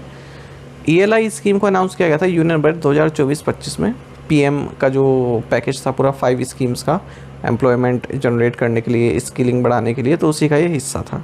टोटल बजट 2 लाख करोड़ रुपए का था इनका, मतलब उन 5 स्कीम का। जो ये स्कीम है इसका टोटल बजट है 99,446 करोड़ रुपए, ठीक है। तो लगभग 3.5 करोड़ जॉब्स कंट्री में क्रिएट की जाएंगी अगले 2 सालों में। इनमें से 1.92 करोड़ बेनिफिशरीज फर्स्ट टाइमर्स होंगे। Benefits of the scheme would be applicable to jobs, ऐसी जॉब्स जो 1 अगस्त 2025 के बाद की गई हैं और 31 जुलाई 2027 के बीच तक की गई हैं, तो उनको यहाँ पर बेनिफिट मिलेगा इस स्कीम का। 2 पार्ट्स हैं इस स्कीम के, पार्ट ए जो कि फर्स्ट टाइमर्स पर फोकस्ड है, पार्ट बी जो कि एम्प्लॉयर्स पर फोकस्ड है। तो ये मैं आपको पहले ही बता चुका हूँ, इंसेंटिव दिया जाएगा जो पार्ट ए है, incentive to first time employers, ठीक है। जो फर्स्ट टाइम एम्प्लॉयर्स हैं, मतलब जो फर्स्ट टाइम एम्प्लॉयज़ हैं जो रजिस्टर्ड हैं EPFO के साथ, ठीक है, उनको 15,000 रुपये तक प्राप्त होंगे 2 इंस्टॉलमेंट्स में। बाकी जो पार्ट बी है इसमें एम्प्लॉयर्स को इंसेंटिव दिए जाएंगे, ठीक है, यदि वो एक्स्ट्रा एम्प्लॉय जनरेट करते हैं, ठीक है, रोजगार के अवसर प्रदान करते हैं, तो उनको इंसेंटिव दिए जाएंगे, वो भी 3,000 रुपये पर मंथ 2 साल तक के लिए। Establishment which are registered with EPFO will be required to hire at least 2 additional employees or 5 additional employees on a sustained basis for at least 6 months. What is the new name of the National Institute of Public Cooperation and Child Development? राष्ट्रीय जन सहयोग एवं बाल विकास संस्थान का नया नाम क्या है? राइट आंसर ऑप्शन डी है, Savitribai Phule national institute of women and child development. National institute of public cooperation and child development, इसका जो नाम है वो Savitribai Phule national institute of women and child development हो चुका है। इसका हेडक्वार्टर्स नई दिल्ली में है और रीजनल सेंटर्स भी हैं बेंगलुरु, गुवाहाटी, लखनऊ, इंदौर, रांची और मोहाली में। रांची में अभी खुला है। और एक एपेक्स बॉडी है, सीट संस्थान है training, research, documentation and capacity building के लिए, जो महिलाएं और चाइल्ड डेवलपमेंट है उनके लिए। Which organization launch the GOI stats mobile application? किस संगठन ने GOI stats mobile application launch किया है? ऑप्शंस आपके सामने हैं। सही आंसर ऑप्शन डी है, national sample survey office NSO। तो नेशनल सैंपल सर्वे ऑफिस जो कि ministry of statistics and programme implementation के तहत आता है, इन्होंने GOI stats mobile application launch किया है। तो इसमें जो भी ये मिनिस्ट्री है, स्टैटिस्टिक्स मिनिस्ट्री है, इससे रिलेटेड डेटा आप देख सकते हैं। गवर्नमेंट ऑफ इंडिया की जो जैसे इंडेक्स वगैरह होते हैं उससे संबंधित डेटा आप देख सकते हैं, जैसे IIP हो गया या फिर और इंडेक्स होते हैं, तो पूरा डेटाबेस आप इसमें देख सकते हैं। Which Indian badminton player won the prestigious US open title? किस भारतीय बैडमिंटन खिलाड़ी ने अमेरिकी ओपन खिताब जीता? राइट आंसर ऑप्शन सी है आयुष शेट्टी। कर्नाटक के हैं आयुष शेट्टी, इन्होंने यूएस ओपन टाइटल जीत लिया है, 20 साल के हैं और फर्स्ट इंडियन बने हैं जिन्होंने मेन सिंगल्स टाइटल जीता है 2023 के बाद। जो 2023 में लक्ष्य सेन ने जीता था कनाडा ओपन, उसके बाद कोई भी इंडिविजुअल टाइटल नहीं जीत पाए हैं बैडमिंटन प्लेयर। कनाडा के ब्रायन यांग को इन्होंने फाइनल में हराया है। विच institution has proposed the construction of a financial conditions index for India? किस संस्था ने भारत के लिए वित्तीय स्थिति सूचकांक के निर्माण का प्रस्ताव दिया है? राइट आंसर ऑप्शन डी है रिजर्व बैंक ऑफ इंडिया। तो कंट्री फाइनेंशियल हेल्थ को रियल टाइम मॉनिटर करने के लिए एक recent study reserve Bank of India द्वारा की गई है। उन्होंने प्रपोज किया है कि फाइनेंशियल कंडीशंस इंडेक्स कंस्ट्रक्ट किया जाना चाहिए डेली फ्रीक्वेंसी के साथ। तो देश की जो फाइनेंशियल कंडीशन है उसके बारे में पता लगेगा और इसके कुछ खास इंडिकेटर्स होंगे, कुछ सीगमेंट्स होंगे जैसे money market, government securities, corporate bonds, equities and foreign exchange market. तो इसमें कहा यदि हायर पॉजिटिव वैल्यू होगी इस फाइनेंशियल कंडीशंस इंडेक्स की, इसका मतलब जो फाइनेंशियल कंडीशंस है वो काफ़ी टाइट है। नेगेटिव वैल्यू का मतलब जो फाइनेंशियल कंडीशन है वो थोड़े ईजी हैं, रिलैक्स्ड हैं अगर हम एवरेज के हिसाब से देखें। और अगर ये वैल्यू ज़ीरो के पास है इसका मतलब एवरेज है, जो फाइनेंशियल कंडीशन है वो एवरेज है, ना टाइटर है ना ईजियर है। Which company has become the 5th Indian unicorn of 2025? कौन सी कंपनी 2025 की 5वीं भारतीय यूनिकॉर्न बन गई है? ऑप्शन आपके सामने है, सही आंसर ऑप्शन सी है जम्बोटेल। तो B2B स्टार्टअप है जम्बोटेल, बिजनेस टू बिजनेस। इसने 120 मिलियन US$ का फंड रेज किया है, खास करके जो SC वेंचर्स हैं जो कि इन्वेस्टमेंट आर्म है स्टैंडर्ड चार्टर की इनके द्वारा, और अब इसकी वैल्यूएशन 1 बिलियन US$ को क्रॉस कर चुकी है। तो जम्बोटेल 5th यूनिकॉर्न बन गया है इस साल का भारत का।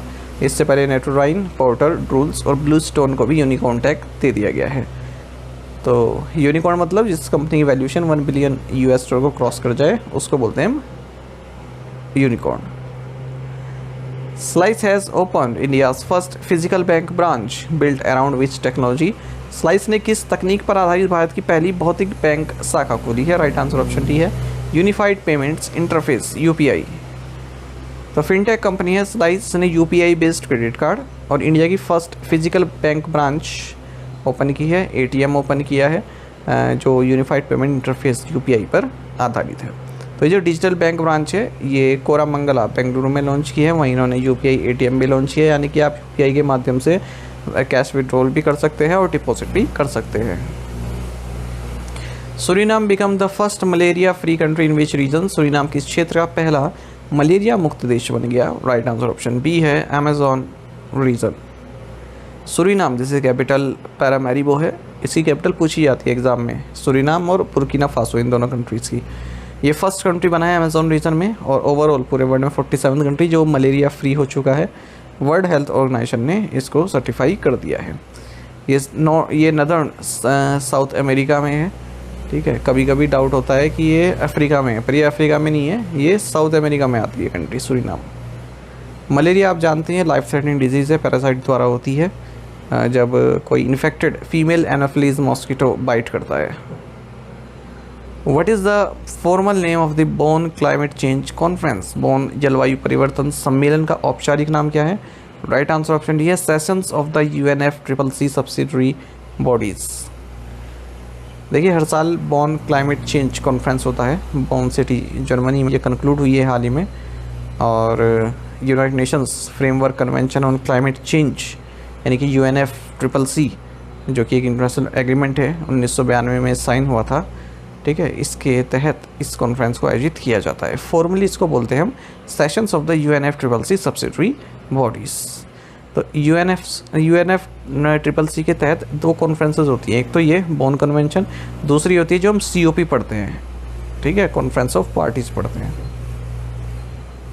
तो इस कॉन्फ्रेंस में भी वही हम जो क्लाइमेट चेंज संबंधी डिस्कशन करते हैं। Who has been reappointed as the chairman of the central board of direct taxes CBDT?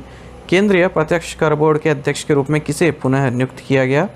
Right answer option A है Ravi Agrawal. Appointments committee of the cabinet ने रवि अग्रवाल को रीअपॉइंट किया है chairman central board of direct taxes का, और 1 साल के लिए इनका एक कॉन्ट्रैक्ट रहेगा। CBDT एक स्टैट्यूटरी बॉडी है, department of revenue, ministry of finance, government of India के तहत आती है। तो देश में जो डायरेक्ट टैक्सेस हैं जैसे इनकम टैक्स, कॉर्पोरेट टैक्स, इनको एडमिनिस्टर करता है।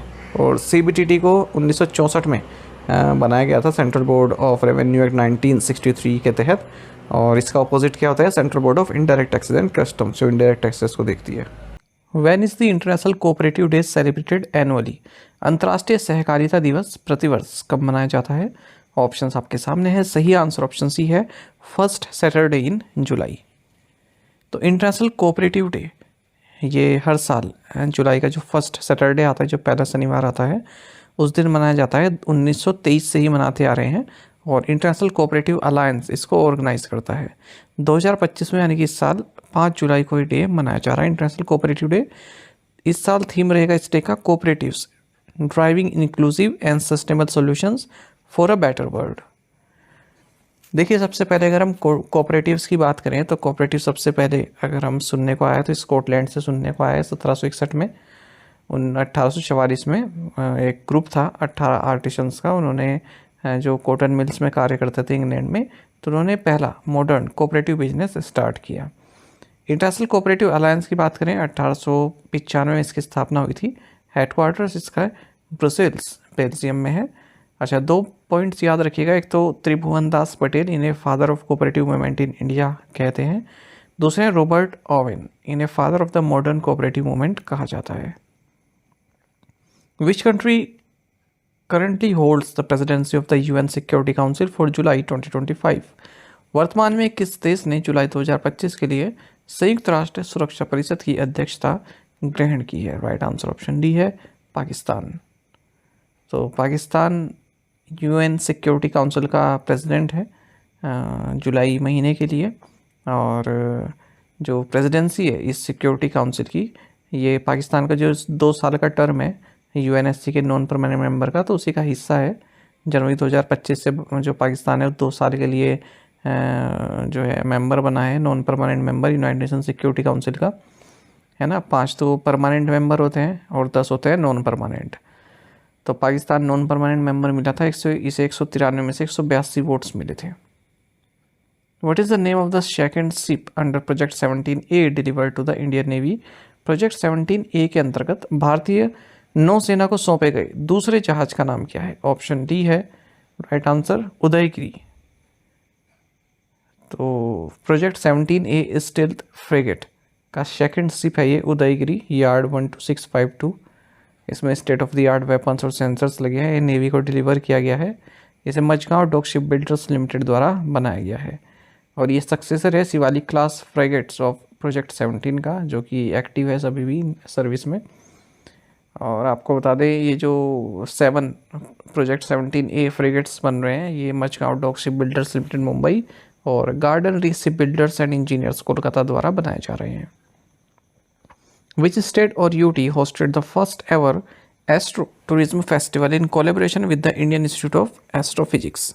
किस राज्य या केंद्र शासित प्रदेश ने भारतीय खगोल भौतिकी संस्थान के सहयोग से पहली बार खगोल पर्यटन महोत्सव की मेजबानी की है? राइट आंसर ऑप्शन ए है, लद्दाख। तो एस्ट्रो टूरिज्म को बढ़ावा देने के लिए first ever Ladakh astro tourism festival हाल ही में ऑर्गेनाइज किया गया है लेह में, लद्दाख टूरिज्म डिपार्टमेंट और Indian institute of astrophysics Bengaluru के द्वारा। तो इसमें नाइट स्काई ऑब्जर्वेशन किया गया, जैसे कि जो यहाँ पर अटेंडीज थे उन्होंने कॉन्स्टलेशन और प्लैनेट्स को स्पॉट किया, डीप स्काई व्यू किया टेलीस्कोप के जरिए। What is the main objective of the agreement signed between Standard Chartered Bank and CCIL IFSC Limited? Standard Chartered Bank और CCIL IFSC Limited के बीच हस्ताक्षरित समझौते का मुख्य उद्देश्य क्या है? राइट आंसर ऑप्शन डी है, to enable real time US dollar transaction settlement at GIFT City. देखिए, US डॉलर ट्रांजैक्शंस का रियल टाइम सेटलमेंट करने के लिए गिफ्ट सिटी गुजरात में स्टैंडर्ड चार्टर्ड बैंक और CCIL IFSC लिमिटेड, इन दोनों ने एक एग्रीमेंट साइन किया है। तो इस पैक्ट के जरिए जो स्टैंडर्ड चार्टर्ड बैंक है एक सेटलमेंट बैंक के तौर पर कार्य करेगा। CCIL IFSC लिमिटेड का जो फॉरेन एक्सचेंज सेटलमेंट सिस्टम है गिफ्ट सिटी, इसके लिए। What is स्प्री 2025 scheme launched by ESIC? ESIC द्वारा शुरू की गई स्प्री 2025 योजना क्या है? राइट आंसर ऑप्शन डी है, scheme for promotion of registration of employers and employees. तो एम्प्लॉयज़ स्टेट इंश्योरेंस कॉरपोरेशन ने स्प्री 2025 स्कीम को अप्रूव कर दिया। स्प्री 2025 मतलब scheme for promotion of registration of employers and employees. तो एक स्पेशल इनिशिएटिव है जिसका मकसद है सोशल सिक्योरिटी कवरेज को बढ़ाना। ESI एक्ट के तहत 1 जुलाई से 31 मई 2025 तक एक्टिव रहेगा और जो भी अनरजिस्टर्ड एम्प्लॉयर्स हैं या फिर एम्प्लॉयज़ हैं उनको वन टाइम अपॉर्चुनिटी दी जा रही है, चाहे वो कॉन्ट्रैक्चुअल हो या फिर टेम्प्रेरी वर्कर्स हों, कि वो बिना किसी इंस्पेक्शन का इंस्पेक्शन नहीं किया जाएगा, कोई भी पास ड्यू उनसे नहीं मांगा जाएगा, पर वो अपने आप को एनरोल करें इसमें। तो स्प्री 2025 के तहत employers can register their unit and employees digitally through the ESIC portal, Shram Suvidha NMC portal. Registration will be considered valid from the dates declared by the employer. No contribution or benefit will apply for periods prior to registration. No inspection or demand for the past records will be made for the pre-registration period. Which bank has partnered with Shema General Insurance Limited for a bank assurance alliance? किस bank ने bank assurance गठबंधन के लिए शेमा general insurance limited के साथ साझेदारी की है? ऑप्शन सी राइट आंसर है, करूर वैश्य बैंक। तो करूर वैश्य बैंक और शेमा जनरल इंश्योरेंस लिमिटेड इन्होंने बैंक अश्योरेंस अलायंस हाल ही में साइन किया है।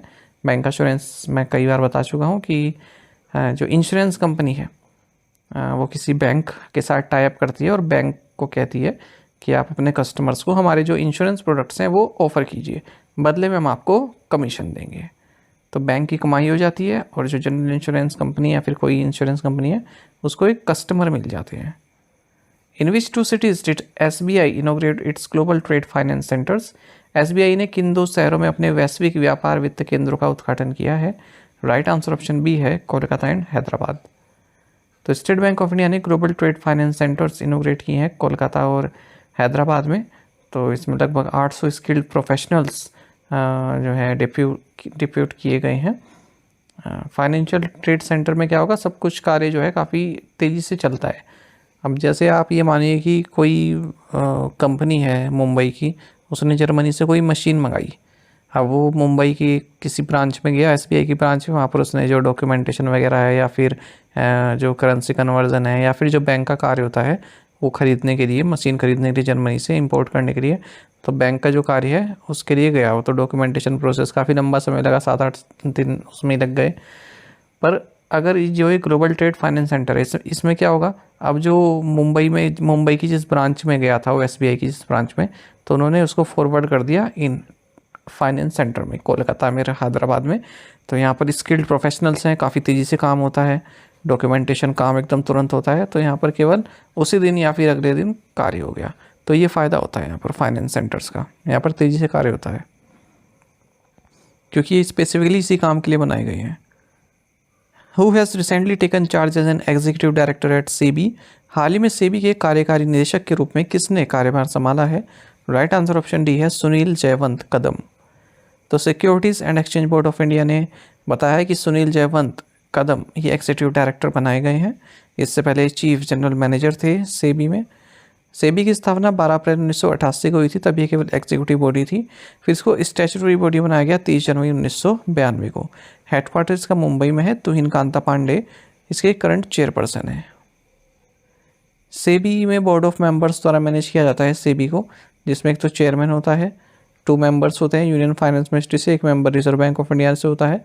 रिमेनिंग 5 मेंबर्स नॉमिनेट किए जाते हैं गवर्नमेंट ऑफ इंडिया द्वारा, जिनमें से एटलीस्ट 3 होल टाइम मेंबर्स होते हैं। What is the tax rate on foreign remittances in the approved version of One Big Beautiful Bill Act?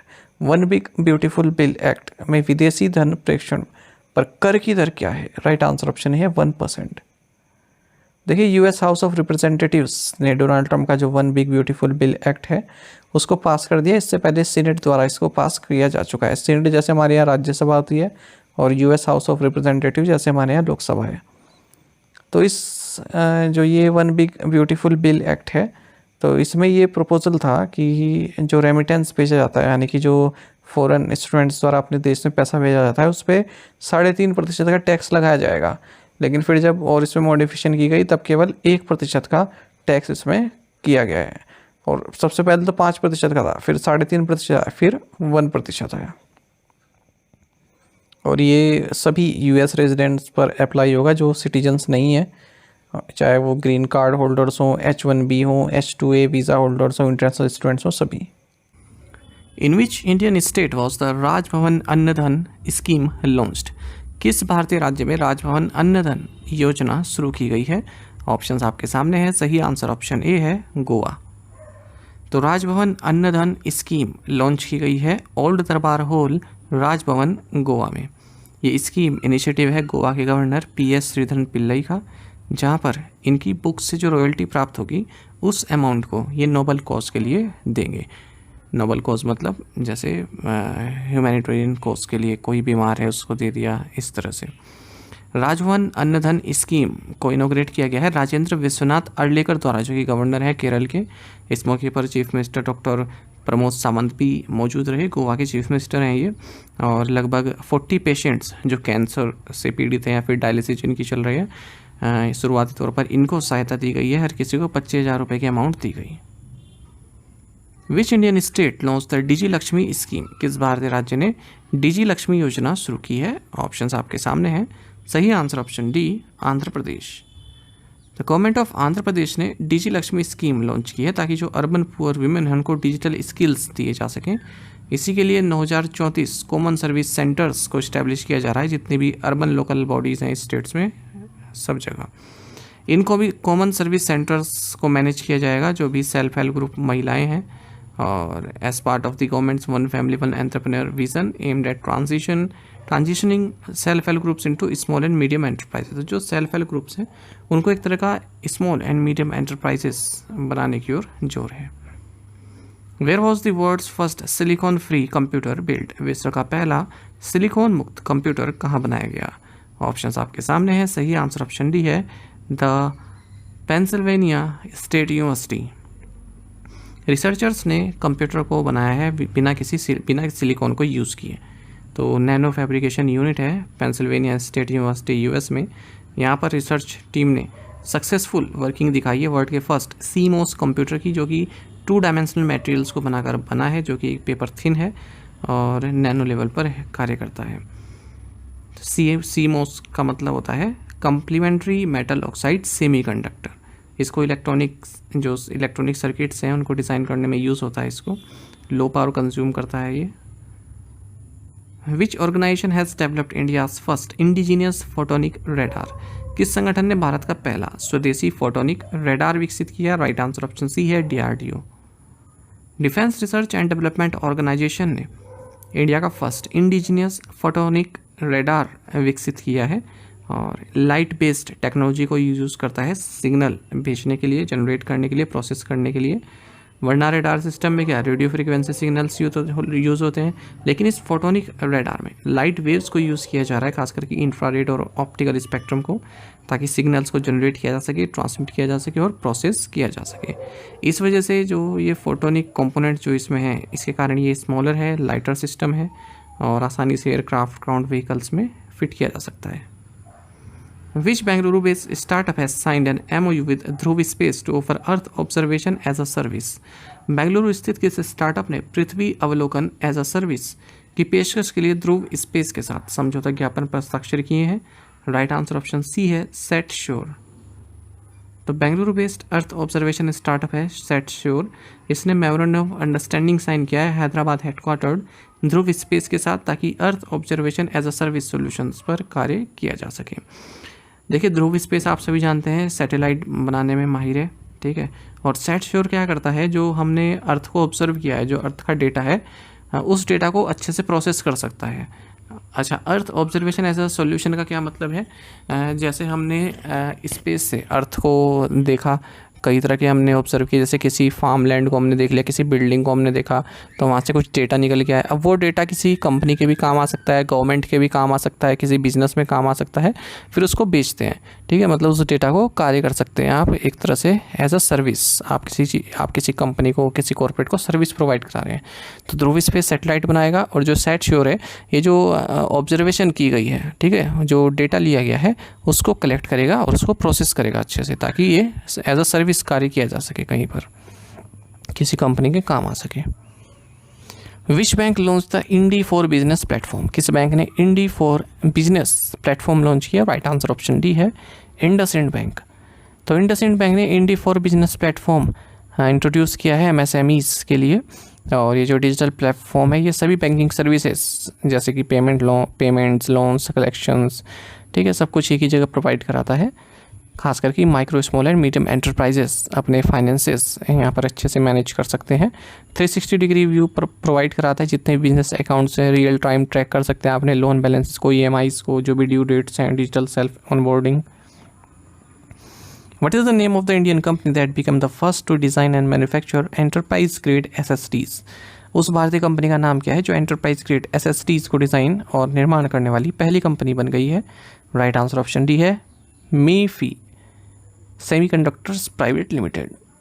मीफी semiconductor private limited जो कि जॉइंट वेंचर है माइक्रोमैक्स इन्फॉर्मेटिक्स और Taiwan की फिजॉन टेक्नोलॉजी के बीच में, ये फर्स्ट इंडियन कंपनी बनी है जिसने डिज़ाइन किया है और मैन्युफैक्चर किया है enterprise grade solid state drives.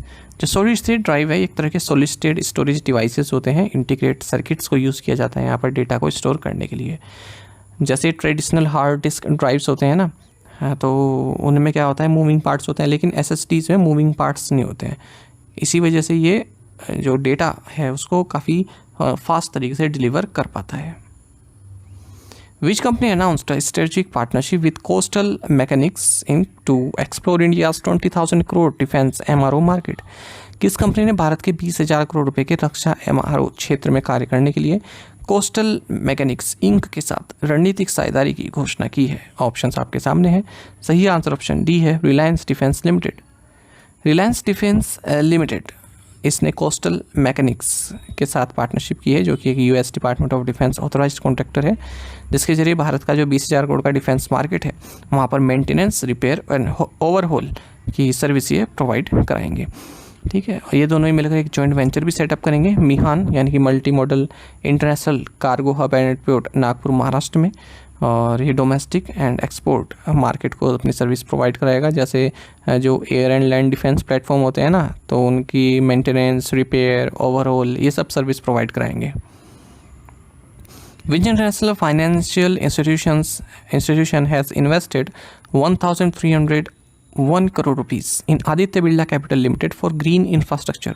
किस अंतर्राष्ट्रीय वित्तीय संस्थान ने हरित बुनियादी ढांचे के लिए आदित्य बिरला कैपिटल लिमिटेड में 1301 करोड़ रुपए का निवेश किया है? राइट आंसर ऑप्शन डी है एशियन इंफ्रास्ट्रक्चर इन्वेस्टमेंट बैंक। तो एशियन इंफ्रास्ट्रक्चर इन्वेस्टमेंट बैंक जिसका हेडक्वार्टर्स बीजिंग चाइना में है, इसने 13,012.5 मिलियन रुपीज़ इन्वेस्ट किए हैं नॉन कन्वर्टिबल डिबेंचर्स जो इशू किए गए आदित्य बिरला कैपिटल लिमिटेड द्वारा। और ये जो फंड है ये आदित्य बिरला कैपिटल लिमिटेड द्वारा जो कंट्री के रिन्यूएबल एनर्जी और ई मोबिलिटी सेक्टर्स या प्रोजेक्ट्स हैं वहाँ पर यूज़ किया जाएगा। How many new species were added to India's fauna in 2024? 2024 में भारत के जीव जंतुओं में कितनी नई प्रजातियाँ शामिल हुई? राइट आंसर ऑप्शन बी है 683। तो भारत ने 683 नई स्पीसीज अपने फौना यानी कि जीव जंतु में शामिल की है साल 2024 में, जिसमें कि 459 तो नई स्पीसीज़ हैं, 224 स्पीसीज़ न्यू रिकॉर्ड्स हैं। इसका क्या मतलब हुआ? देखो 459 तो ऐसी हैं जो पहले कभी पूरे वर्ल्ड को नहीं पता थी या फिर साइंस को नहीं पता थी, बिल्कुल नहीं है। और 224 क्या है? भारत के अलावा बाहर हो सकता है वर्ल्ड को पता हो, साइंस को पता हो, ठीक है, लेकिन भारत में पहली बार रिकॉर्ड की गई है। मतलब पहले एग्जिस्ट करती थी पर भारत में पहली बार रिकॉर्ड की गई है। साथ ही 433 फ्लोरा भी ऐड किया गया है। फ्लोरा एंड फोना दो वर्ड होते हैं ना, फ्लोरा मतलब पेड़ पौधे और फोना मतलब जीव जंतु। तो 433 फ्लोरा ऐड किए गए हैं, 410 स्पीसीज़ हैं, 23 इन्फा स्पीसीज़ टेक्साई प्लांट्स के। और union minister for environment, forest and climate change Bhupendra Yadav ने ये नई डिस्कवरीज की डिटेल्स दी हैं कोलकाता में।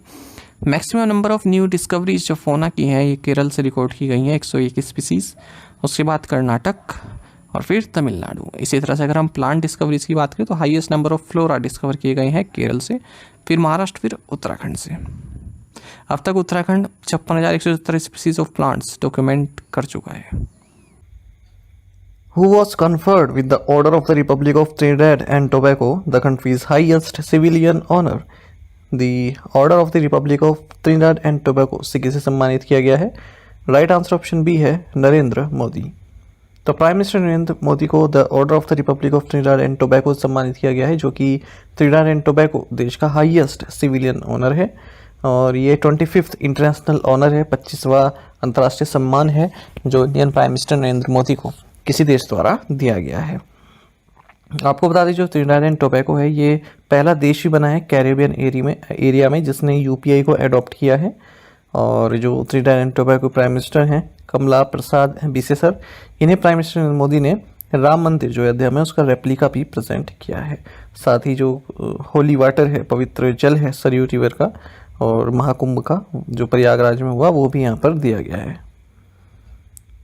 तो prime minister Narendra Modi Trinidad and Tobago में घाना से होते हुए पहुंचे। घाना में the officer of the order of the star of घाना से इन्हें सम्मानित किया गया था, जो कि घाना देश का हाईएस्ट नेशनल ऑनर है।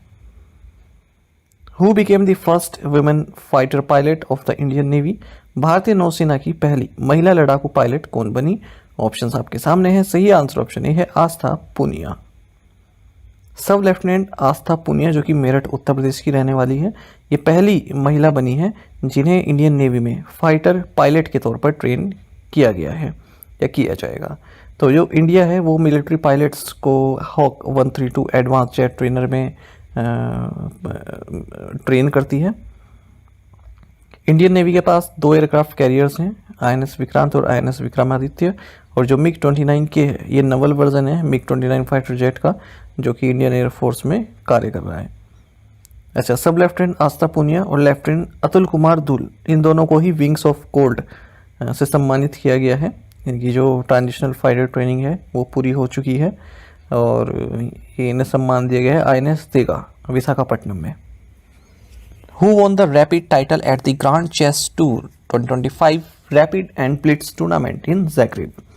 ज़ैग्रेब में ग्रैंड शतरंज tour 2025 rapid and blitz tournament में रैपिड खिताब किसने जीता? राइट आंसर ऑप्शन ए है डी गुकेश। तो Indian chess player D Gukesh ने रैपिड टाइटल जीता है grand chess tour 2025 rapid and blitz tournament Zagreb Croatia में। मैग्नस कार्लसन को भी इन्होंने इस टूर्नामेंट में हराया है। पहले इन्होंने मैग्नस कार्लसन ने एक टिप्पणी की थी कि काफ़ी वीक है जो डी गुकेश हैं अगर हम रैपिड टाइटल की बात करें रैपिड एंड ब्लिट्स टूर्नामेंट में। फिर उसके बाद मैग्नस कार्लसन को इन्होंने पटकनी दी। पोलैंड के जो जैन क्रिस्टोफ टूरा हैं ये दूसरे नंबर पर रहे और मैग्नस कार्लसन तीसरे नंबर पर रहे। Where has India set up its first equine disease free compartment? भारत ने अपना पहला अश्व रोग मुक्त कंपार्टमेंट कहाँ स्थापित किया है? ऑप्शन सी राइट आंसर है मेरठ। तो भारत ने अपना पहला इक्वाइन डिजीज फ्री कंपार्टमेंट इसको सेटअप किया है remount veterinary corps centre and college Meerut cantt Uttar Pradesh में। इसको ऑफिशियल रिकॉग्नाइज भी किया गया है world organization for animal health द्वारा।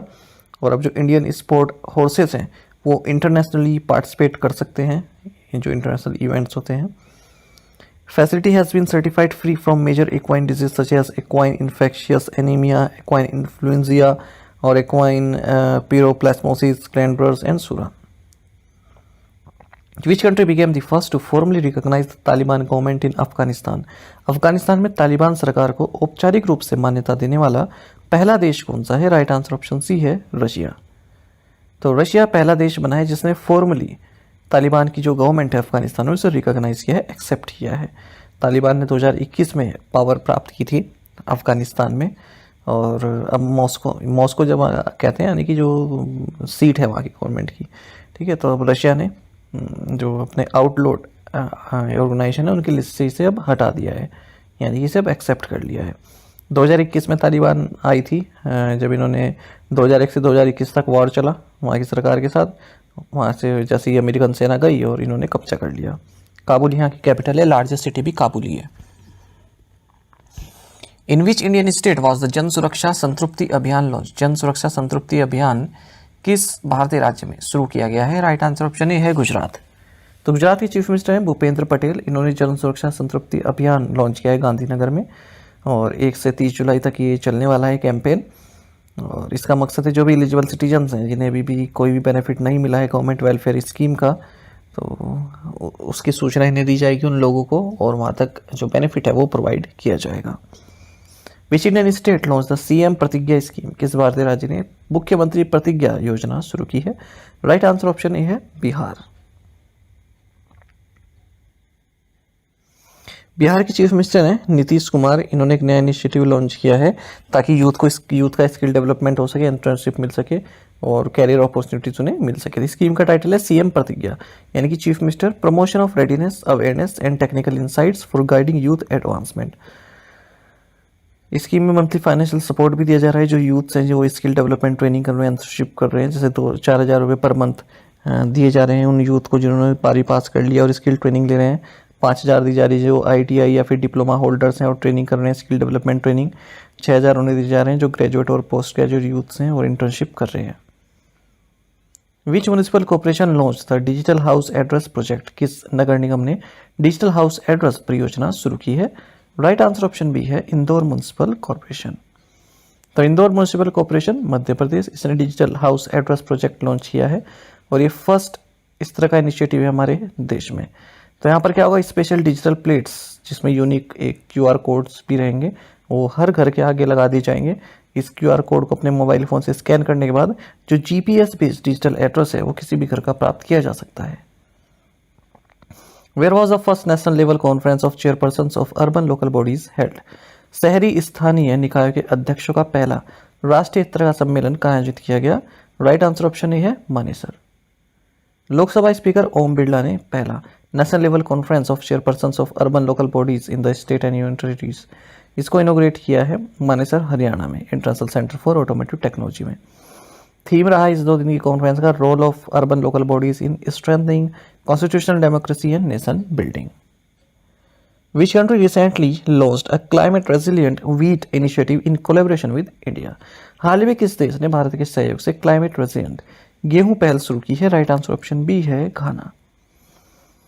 तो देखिए, सेल्फ सफिशिएंसी प्राप्त करने के लिए फूड में, यानी कि आत्मनिर्भर बनने के लिए घाना ने climate resilient wheat initiative launch किया है इंडिया के ARIMA farms and CSIR cops research institute के साथ मिलकर।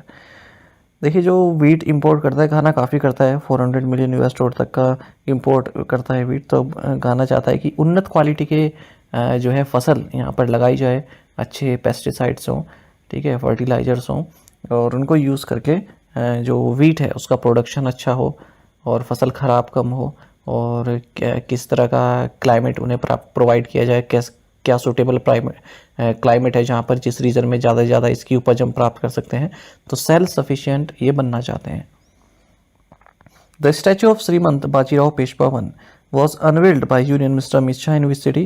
केंद्रीय मंत्री अमित शाह ने किस शहर में श्रीमंत बाजीराव पेशवा प्रथम की प्रतिमा का अनावरण किया है? राइट आंसर ऑप्शन ए है पुणे।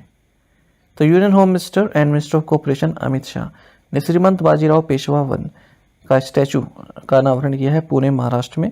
बाजीराव वन ये 7th पेशवा थे मराठा अंपायर के, और 19th की एज में इन्हें पेशवा अपॉइंट किया गया था साहू वन द्वारा, जब इनके पिताजी बालाजी विश्वनाथ की डेथ हो गई थी।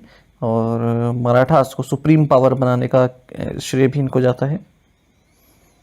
साथ ही अमित शाह ने Jayraj sports and convention centre को भी इनोग्रेट किया है पुणे महाराष्ट्र में। इसे श्री पूना गुजराती बंधु समाज द्वारा बनाया गया है। Who launched the digital studio Srishti and T launch Sahakar at Indian Institute of Public Administration new Delhi? भारतीय लोक प्रशासन संस्थान नई दिल्ली में डिजिटल स्टूडियो सृष्टि और चाय लॉन्च सहकार का शुभारंभ किसने किया? राइट आंसर ऑप्शन सी है जितेंद्र सिंह।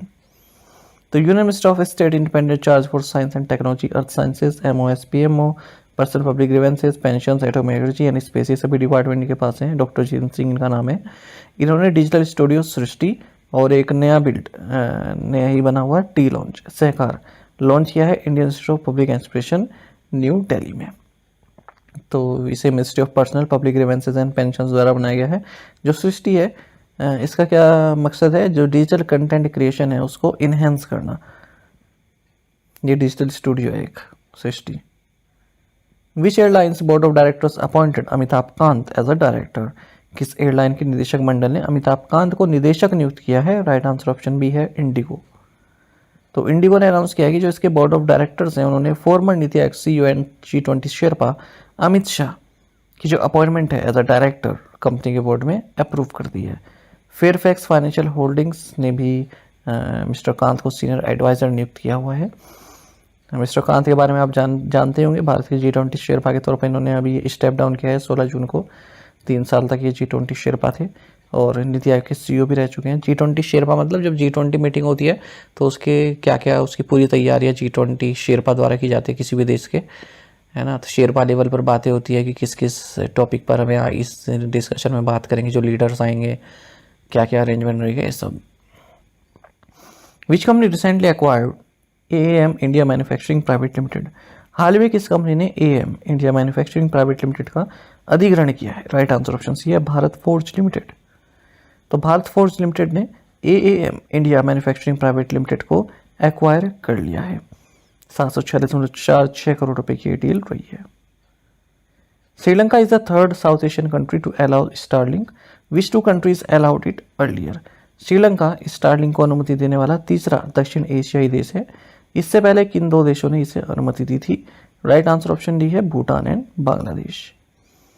तो स्टारलिंक जो कि SpaceX operated satellite internet service है, ये अब श्रीलंका में भी अवेलेबल है।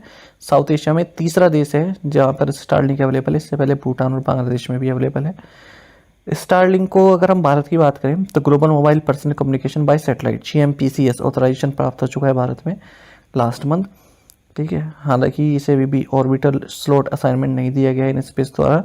अभी स्पेक्ट्रम भी एलोकेट नहीं किए गए हैं डिपार्टमेंट ऑफ टेलीकम्युनिकेशन द्वारा।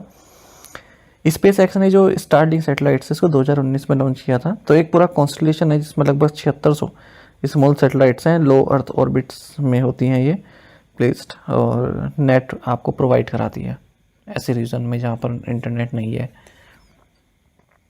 विच state's Wula tea secured patent for India's first bagless T.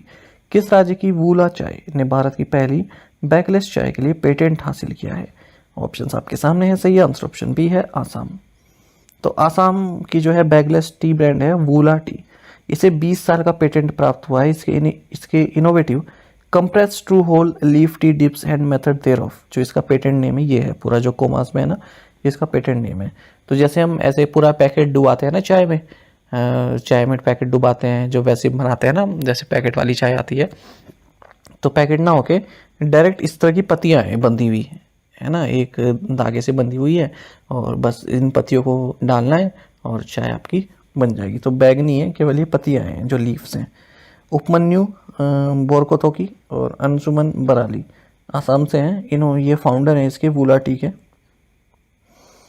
और एती कोली दूती पात, इससे बनी है ये चाय। साथ ही में टेलीग्राम पर जरूर ज्वाइन करें, करंट अफेयर्स फंडा नाम से हमारा टेलीग्राम चैनल है। Thank you guys.